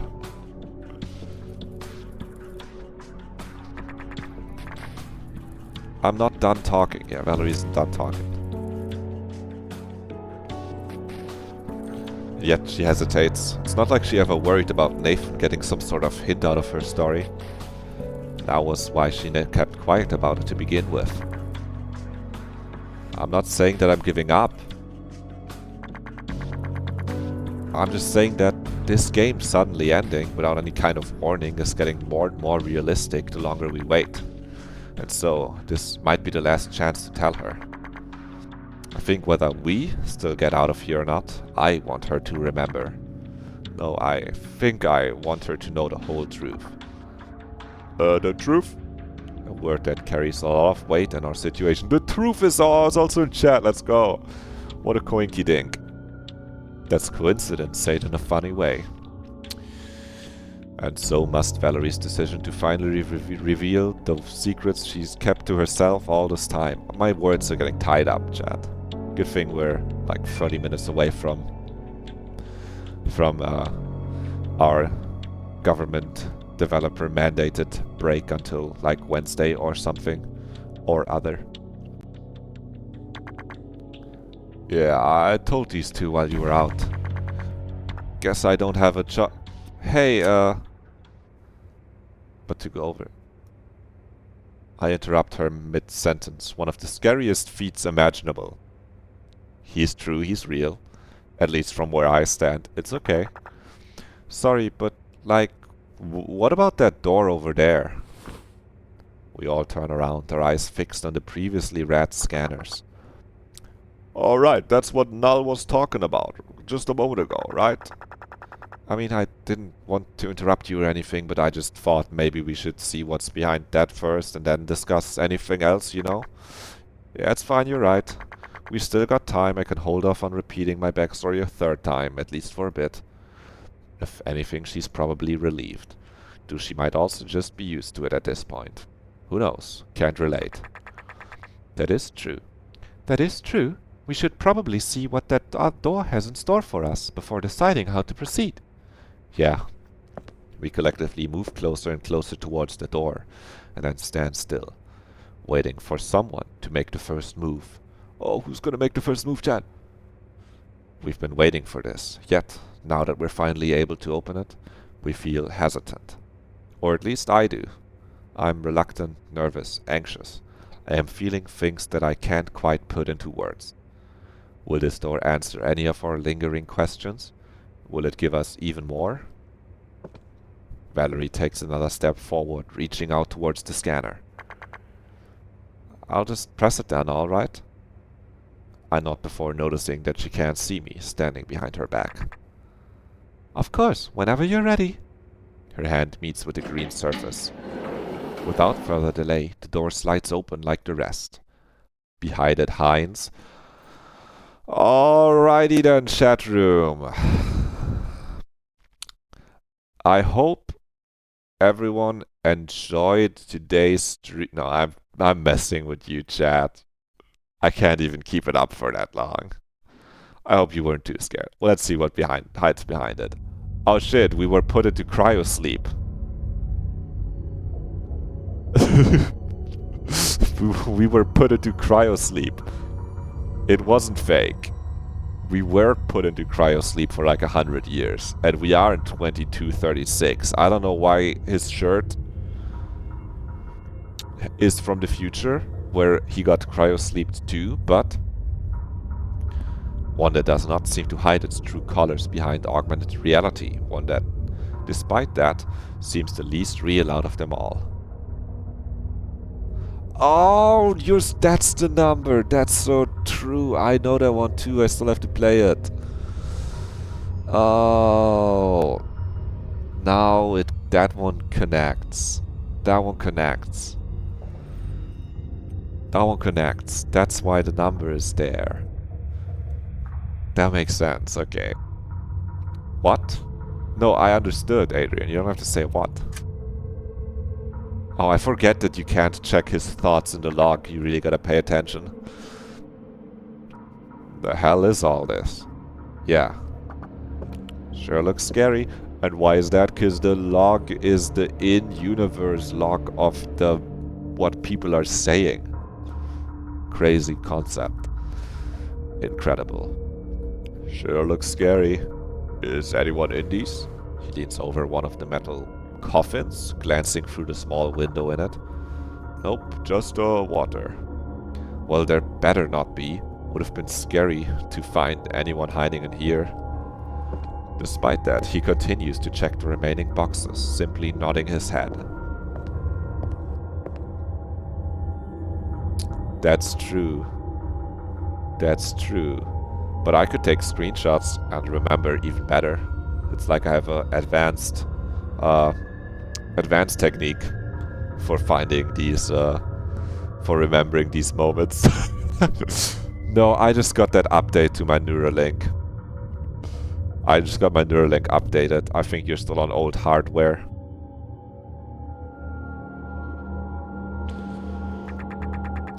I suppose I have an idea what these pods could be, although I've never seen this specific model myself. That's where she was made in. And her twin sister too. It's the android creating facility.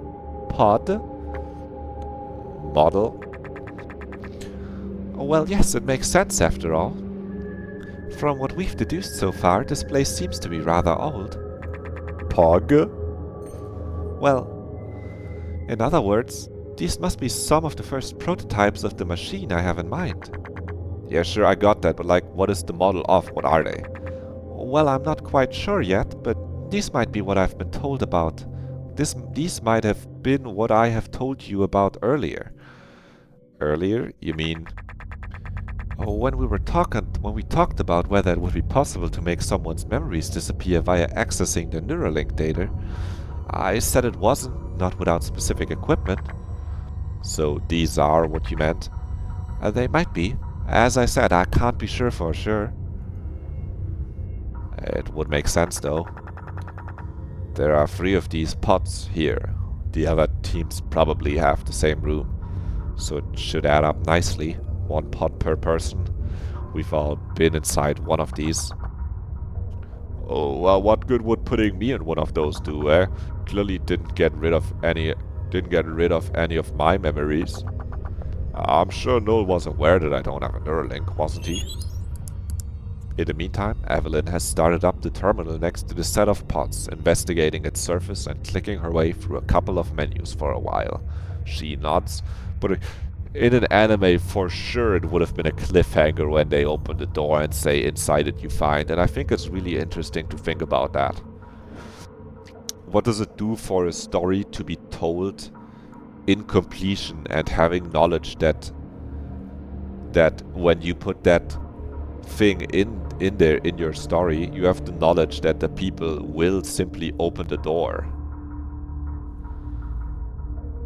I might have written something about that. But anyway. Yeah, page turns and stuff. Yeah. This one's more about the separation though. Like in your... I guess you have the separation between this one and the next part coming out, but in your story, you are aware that most people that read will probably, when they come upon that scene that I fake cliffhangered on, would just continue reading. But if you make an ass story for anime or manga or anything serialized directly, you can use the knowledge that when you put a cliffhangering moment, people, at least the first readers that aren't reading it later, will not be able to simply turn the page, and they must sit with that opened door and hidden behind the door is ? For like a week, and I think that's very interesting. Luckily, part 1 won't end on a cliffhanger. That would be rude. Okay, that's good. That would be, yeah. That would be rude. Fine, boom. Fine. Luckily, it doesn't. That would... Don't worry. If it does end on a cliffhanger, that makes sense. It has part 1 in the title. I'm just mad that there's Among Us. Whoa, Among Us emote. I'm just mad that the second Spider-Verse movie ended the way it did. On a fat-ass cliffhanger. Come on, this is what you get for watching it when it comes out. The movie was good, too. That's the fucked up part. I liked it, at least. Okay, Evelyn is hacking the pods. It is just like I suspected. There seems to be an early prototype of the connector, which can be used to establish a direct connection between brain and Neuralink. Wait, but I mean, I don't know much about all that, but are they always connected? What exactly do you all need a machine for? Yes, of course, but usually there's a certain minimum delay between accessing and receiving data that can be bypassed by using this machine.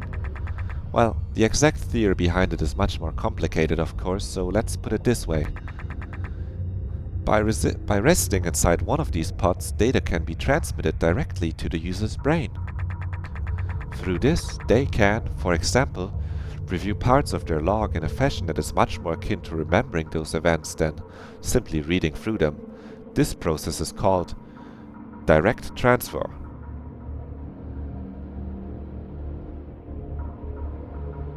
Wait, is there Among Us? Is this the Among Us in the background? I also didn't make the connection. I thought Floss was just putting Among Us in the chat. I was happy to see that little character. But yes, this looks like a little Among Us. That is... No, maybe it does. I'm unsure. It could be. It could be. This process is called direct transfer. Now that I think about it... Oh, because of the cliffhanger. Among Us. Now that I think about it, before I first woke up at the start of all this, I think I was dreaming about Amelia. At least I thought it was a dream. Could it have been? It has cliffs that you fall off.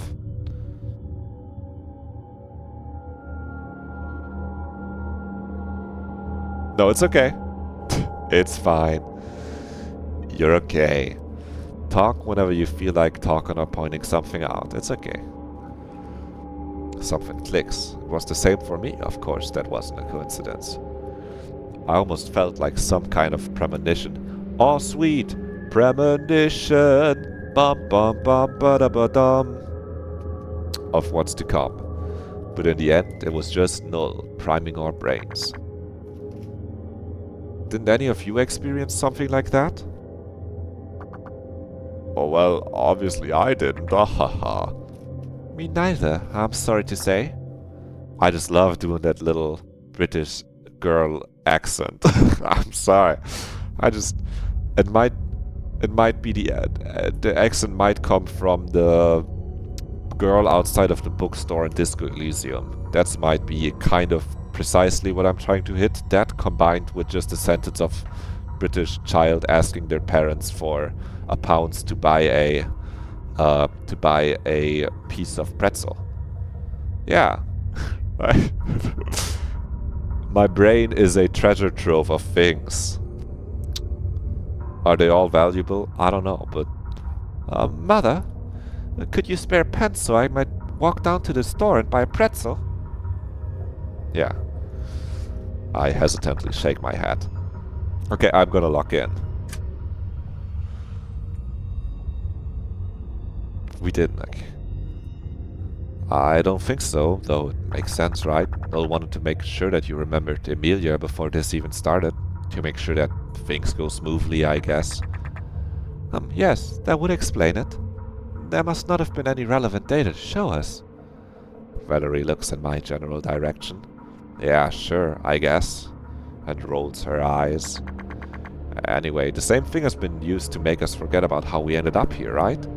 Most likely, yes. So wait, if this machine can be used both to make us remember and forget things, doesn't it imply that this same process could also be used to implant fake memories in our heads? If we've all been in one of these, how can we even know which of our memories are real and which are fake? Has our entire basis for truth is just been shattered? That's where there's revelation. It can only impact memories linked to available log entries. That means that that those linked to entries that were previously deleted cannot be affected. Why is that though? What do those have to do with one another? Like how can some text entries lead to actual memory loss? Not only. He could have done anything. It couldn't have. Okay. Can we ever even figure out who Emilia is? Did Valerie and I really know Emilia? Or were those memories we dreamt of just what Noel wanted us to think as of our past? Does Emilia even exist? Oh, I was gonna say Emily is gone, or Emily is away, but in my mind I thought the name was called Emilia is away. Anyway, that would have been another game reference. Yo, video game references! It's close. It's close to Emily is away. That little text game where you use AOL or something. Yeah. Just for anyone that might not be as well versed in internet games that are old. Spirited Away, no, that's the Ghibli movie. Made by Studio Ghibli. Am I? You alright there, buddy? Yeah, you were probably just drugged or something, bit mushy in the head.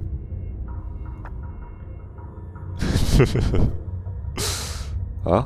Suddenly I notice everyone looking at me with concerned expressions. You look somewhat pale. Are you not feeling well, perhaps? Oh, it's just... God, I'm so stupid. It's fine. Anyway, I do have one more question about all this.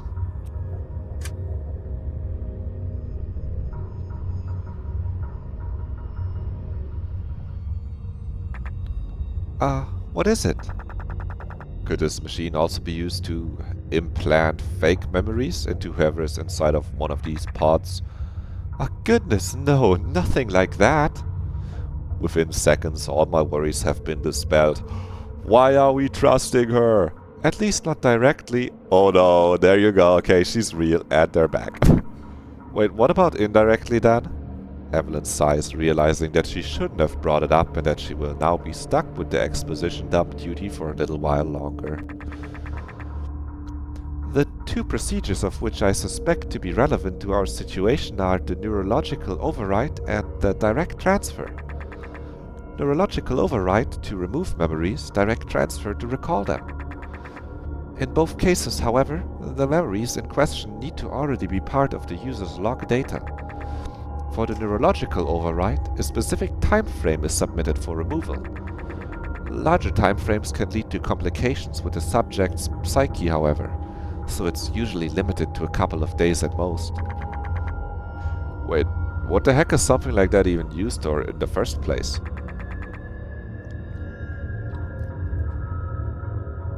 It's mostly medically used for trauma management. I'd never thought about it much, but I guess it makes sense. Still seems like a questionable way to deal with that sort of thing, but not like I'm an expert. I see. The direct transfer used to have someone dive back into their previous log entries.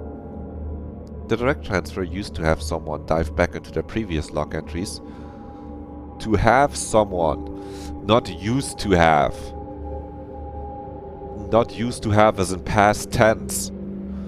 The direct transfer, used to have someone dive back into their own previous log entries, is used for similar purposes, and is also mostly identical in its functionality.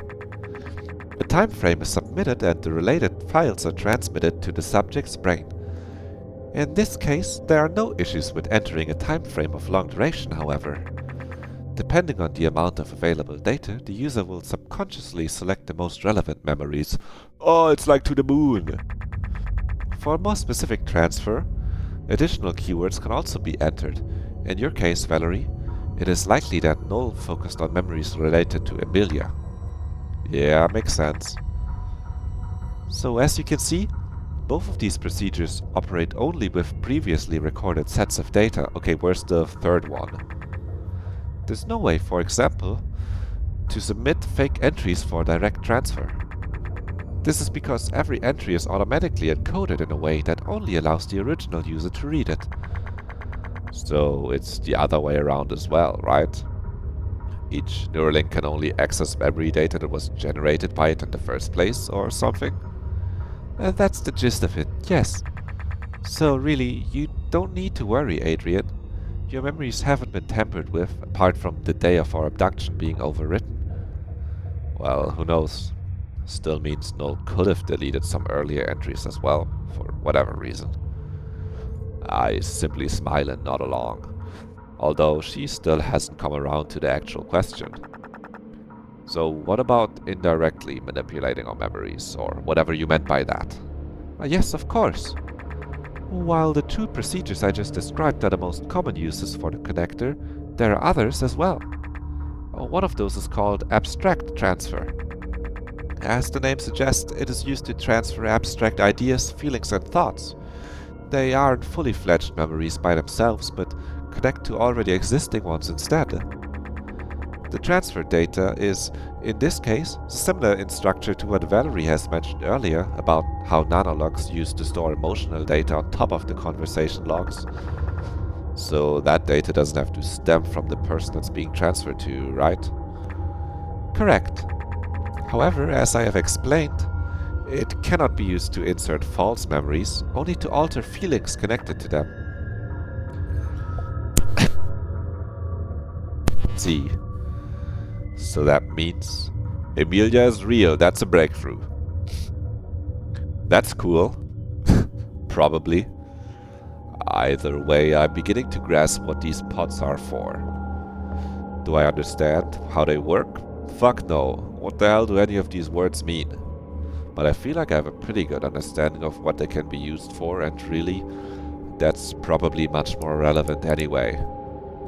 Oliver, on the other hand, seems to have given up a while ago. He's like, doesn't relate to me, don't have one. Oh, they're not talking. They're not talking. That's great. So, that's great and all, but why did Null open up this whole thing again, huh? Does any of this actually get us anywhere? Certainly nice to know what the hell happened to our memories. I guess so. Well, aside from that, mechanical clicking sounds come from the terminal, which Evelyn is now typing away at. There are two sets of data stored on this setup, one belonging to Valerie, the other to Adrian. What are you getting at? Oh well, I suspect those to be the reason why Noel opened this room for us. Both sets of data are limited to certain time frames, likely ones that are supposed to help you remember something that could potentially help us going forward. Memories of Emilia. Would those really make a difference? Makes sense. That's why it's just the data of those two, eh? So, like, you want us to get into these things? I am only suggesting that it would be a possibility. I can hardly judge how much it would truly benefit us, of course. Are you sure? These things are probably not safe, eh? Like, could this be some kind of trap by Null? Oh, I'm certain that's not the case. I have been running a couple of tests on it while we were talking. The software itself does not appear to be manipulated in any way. Also don't see much reason to suspect this of being a trap. Seems like we were already in these pods anyway. If Null wants to do anything crazy to our brain, he could have done it by now. Well, he kinda did. However, I do not want to force you into compliance either way. It was merely an idea. Do I want to relive those memories? Not like I never read through those entries. But this might be different. This might truly take me back. I shudder, thinking back how I felt when I first woke up. A disgusting feeling, having her words haunt me once more. Oh, well, I don't know about you, but it sounds like an alright idea to me. Do we have any alternatives anyway? I mean, we still have some things to discuss with you, like about those documents and stuff. You haven't even seen those yet, so we got documents and shit. Yeah, and I still gotta tell you about how I've known Emilia. Not like you can tell her about it otherwise. She's just as hesitant as I am, huh? And just like me, she refuses to outright say it. Oh, don't worry about that. Once we've set everything up, I can tell Oliver all about that. Oh my god, Evelyn, you are very sweet and kind, but she did not get the hint. She did not pick up on the vibes. She's just like, oh guys, don't worry, I can deal with that. And we're like, that wasn't why we said this. With the time being of the essence, splitting up might be more efficient, wouldn't you say? Oh yeah, I agree. Definitely sounds like the best course of action to me. Of course they'd agree on that. I mean, they are right. But also, they aren't the ones that are about to enter one of these things. Ugh. I shrug. Guess so. Valerie seems somewhat taken aback by my decision. After a while, she simply sighs. Oh, well, I'll take that as a yes. All right, Evelyn. Can I do anything to help? No, I don't think so. Just give me a couple of seconds so I can set everything up. And that's why Evelyn and her sister are here, because Noel knows they know how to work the machine. But how did he lure everyone he needed? Well, maybe except Oliver and Nathan, they might be coinky-dinky, coincidental appearances in here. Interesting. I'm sure we will find out in the second game. And for a couple of seconds, her fingers dance across the keyboard in front of her, then stop. Two of the pods light up. She hadn't exaggerated, she only needed those seconds. They're ready. Valerie, please enter the one right next to me. Adrian, the other one is set up for you. Simply lift the lid and it should not be as heavy as it looks. I nod and walk towards the pod in the middle of the room. Leaning forward ever so slightly, I grab a hold of the lid and slowly pull it upwards. She was right. It's not as heavy as it looks. Like Oliver mentioned, the inside is filled with water. Despite not being particularly deep, I wonder. So we're just going into the water, just like that? Correct. What's the holdup? Worried about your shoes getting wet? Broke boy? Well, you can take those off if you'd like. Yo! Are we gonna get a Valerie feet scene? Feet CG? I'm telling you, I played like a visual novel before that was not sus and it had a random feed scene, and I'm telling you, it wasn't. Okay, I'll take your word. I'm just telling you, I played this cute little Yuri cyberpunk visual novel, and then in one of the fucking scenes, there was just a random army girl in a helicopter being like, "Oh, I'm so sweaty," and she took off her shoes. It was not that kind of game. It was not that kind of game. Don't call me sus. I'm just saying that if you really wanted to, you could have. It could be in here for no good reason at all. If you came to visit one of our facilities, you would generally undress before entering one of the pods, of course. Yes, that happens in Synergia. Yes, that's the correct one. that is the correct one. And you bigged it. I wasn't even sure what the name was. I would have said the name if I remembered, but you said it, and then the memory appeared. Yes. Yes, it happens in Synergia. Why would you want that? I mean, it's memorable. I don't know. You completely forgot about that. Maybe you didn't get it. Maybe you didn't see it. I don't know if it... I think Synergia isn't a fully... I mean, it clearly isn't straight. It's a gay one, but it also has branching paths, I'm pretty sure. So that might be branched off. Or maybe it might have just, you know, yeah.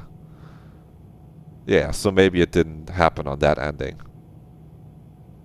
There you go. Maybe that's a reason to go back and play it. I'm joking. Whoa, wait, Chad. Chad, Evelyn is telling us to undress. What the hell? I guess Adrian has to go like, oh, I guess I'll have to. If you came to visit one of our facilities, you would generally undress before entering one of the pods, of course. I simply assumed that neither of you would prefer that in this situation. Yeah, nah, I'm alright. I nod. Without further thoughts, I simply step inside, one foot, then the other. Also, I'm assuming this is the good stopping point before we fully get into our dream slash memory flashback sequence that probably is gonna go for a bit. Yeah, now or like 1 more minute. That's what I was thinking. I'm thinking he's gonna give us some thoughts before it and then sit down, lay down. Oliver, would you please close the lids? Sure thing. I hear his footsteps coming closer, then stop. Oh, don't mind if I do. Oliver, the type of guy to see a donut and wiggle his fingers and say, oh, don't mind if I do, before grabbing one. Oliver, the type of guy to smell a pie on a window and start getting a big nose and floating towards it with his butt in the air. Oh, you know. And does as he was asked. I'm laughing at my own joke. After a couple of seconds, I hear the same sound coming from the pod next to mine. Are the two of you comfortable? Yeah. Yeah. Honestly, feels better than I thought. Yes, dude! Do that. Gender neutral dude. I have to work on my language to be more inclusive to the community that I'm building. Or maybe I don't need to be so preemptively worried about it. Yeah, that's what I'm thinking. I just worry about the people, man. Chatter room. I don't want to make people sad in chatter room. There you go, you got cute Joe for just a moment. Cute, honest Joe. Anyway. I vary too much. Very too much what? No, I knew it was meant to be worry. See, now there's me joking. There's me joking with my hard to understand jokes again. The pod's floor is slightly padded, the water pleasantly warm. That sounds nice. Can't complain. Yeah. The most comfortable I've been all day. Though in a way it brings back unpleasant memories. Somewhere deep down, I remember this feeling from before I woke up. Memories of Emilia flooding my mind, and they're about to return once more. Emilia, has she been looking around this strange room as well? Is she also lying inside of one of these pots, about to dive into her past? Their past? Our past? I wonder. Everything is set up. Are the two of you ready to begin?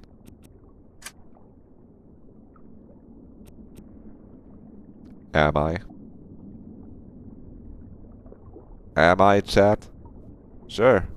I guess so. Yeah. Good. Please just close your eyes and relax.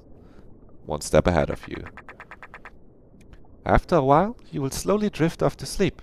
Don't worry about anything. I'll make sure to wake you up once you are done. Alright. And then, no more voices. Silence. I just lie here, motionless, wondering whether I'm doing anything wrong. Maybe I just suck at falling asleep? But then, after a while, everything starts to feel increasingly heavy. Like I couldn't move even if I tried. But I didn't try. I don't have a reason to. Honestly, maybe it'd be nice if everything could stay this way. If I could just peacefully stay here while the other team solves all this and wins the game, and then, if I'm lucky, I'll never have to wake up again.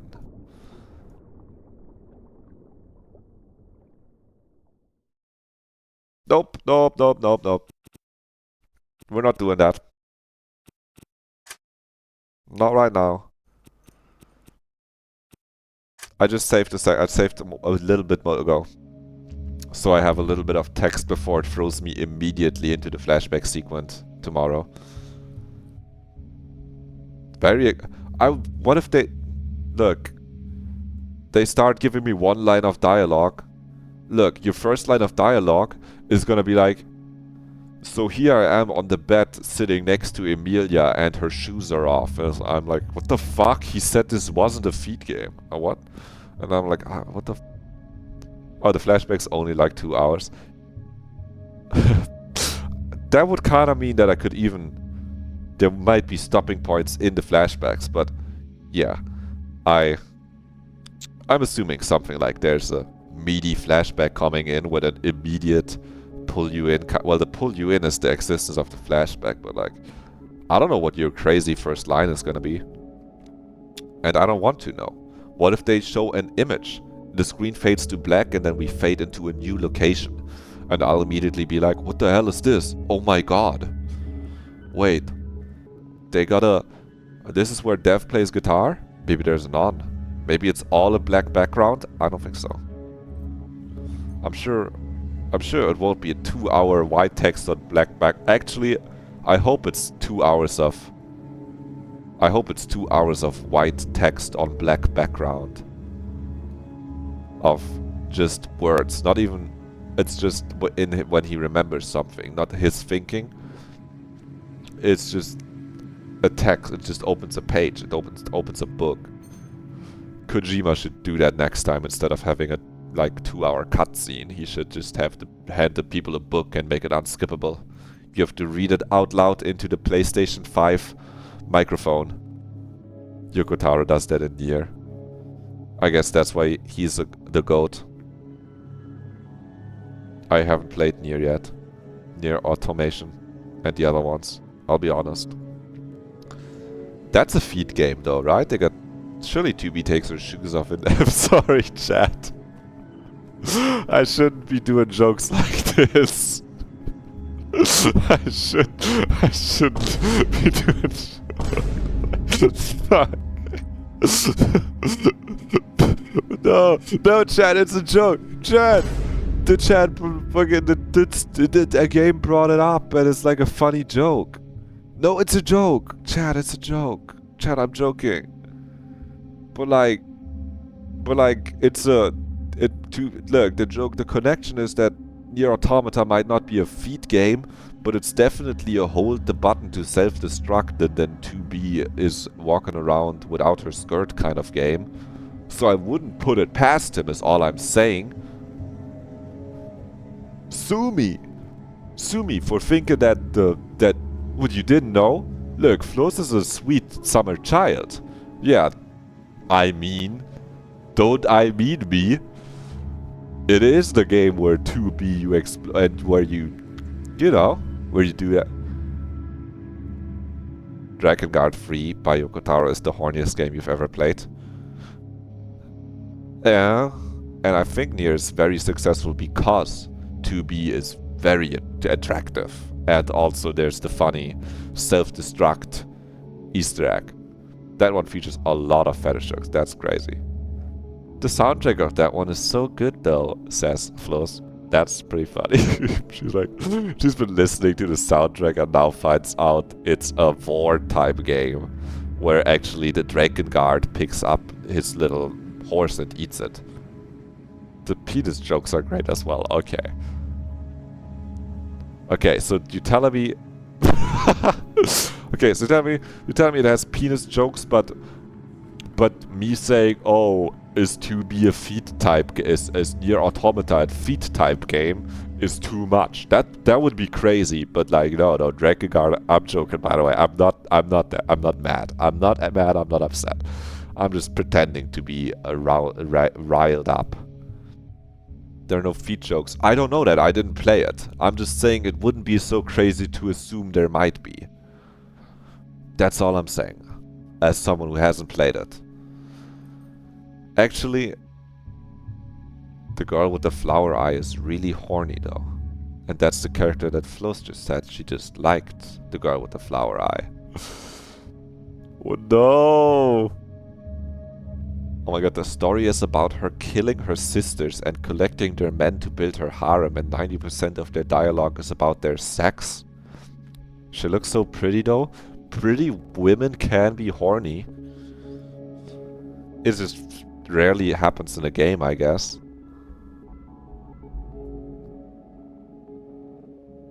No, this is pretty funny, huh?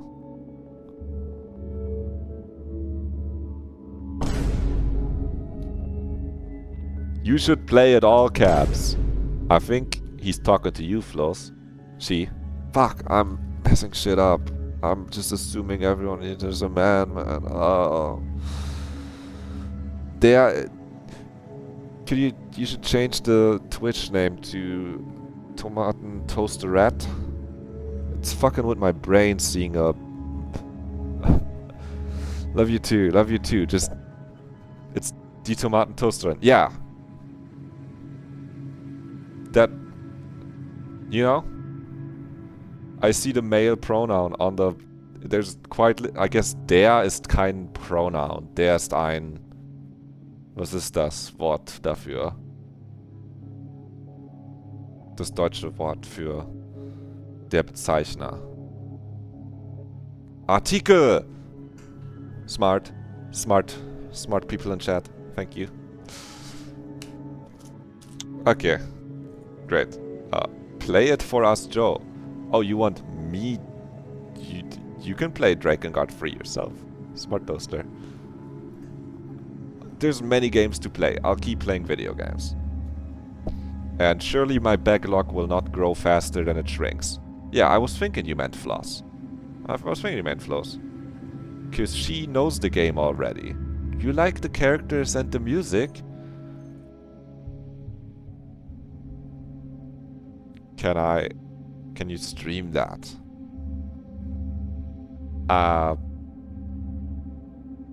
Oh, that's crazy. That's crazy. Also, I'm hitting quit on the game, chat. You're in the void again. Let me just pull this up for posterity while you guys are still chilling here. Oh, on emulator and stream. I see. Oh, it's like, it's an old ass game. PlayStation 4 type shit. Or like, is it probably PlayStation 2 or something? PlayStation 3, if I had to do my honest guess. Yeah, my honest guess hit it! I named all of the ones that, and then named the correct one.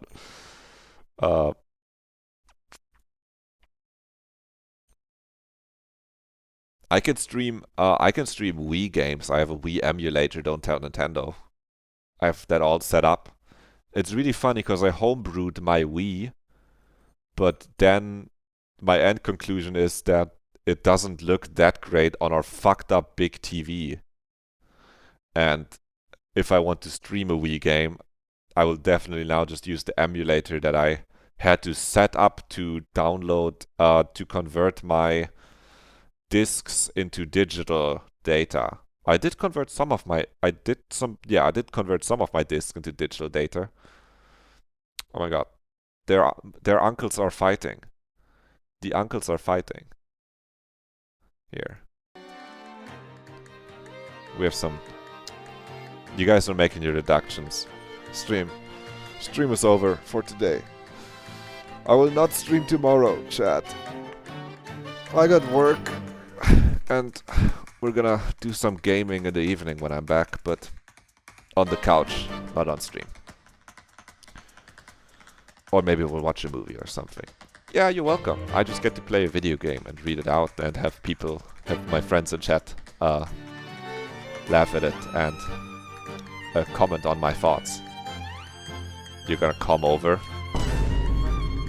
Yeah, feel free. I know you're pretty far away, but I don't think we would mind. We have the new Mario Party. Yeah, we're doing gaming on the couch. Meaning some part of chat. Oh, you are included if you want to. We can put you on a phone call. We can set up a Zoom call and put you between us on the iPad. That one is a joke. Hold on. We can put you on the iPad between us. Fine, boom sound effect. Ooh, I forget I can't use the number block when I'm playing a YouTube song. I know, tomorrow probably is a little sudden though. You are further away. Anyway. Yeah. Or we'll make it over, maybe. One of the two. Yippee! Okay. Okay, rat. Chat. It has been really fun to stream for you today. And I'm actually gonna end the stream now, because I could just keep talking. See ya probably Wednesday.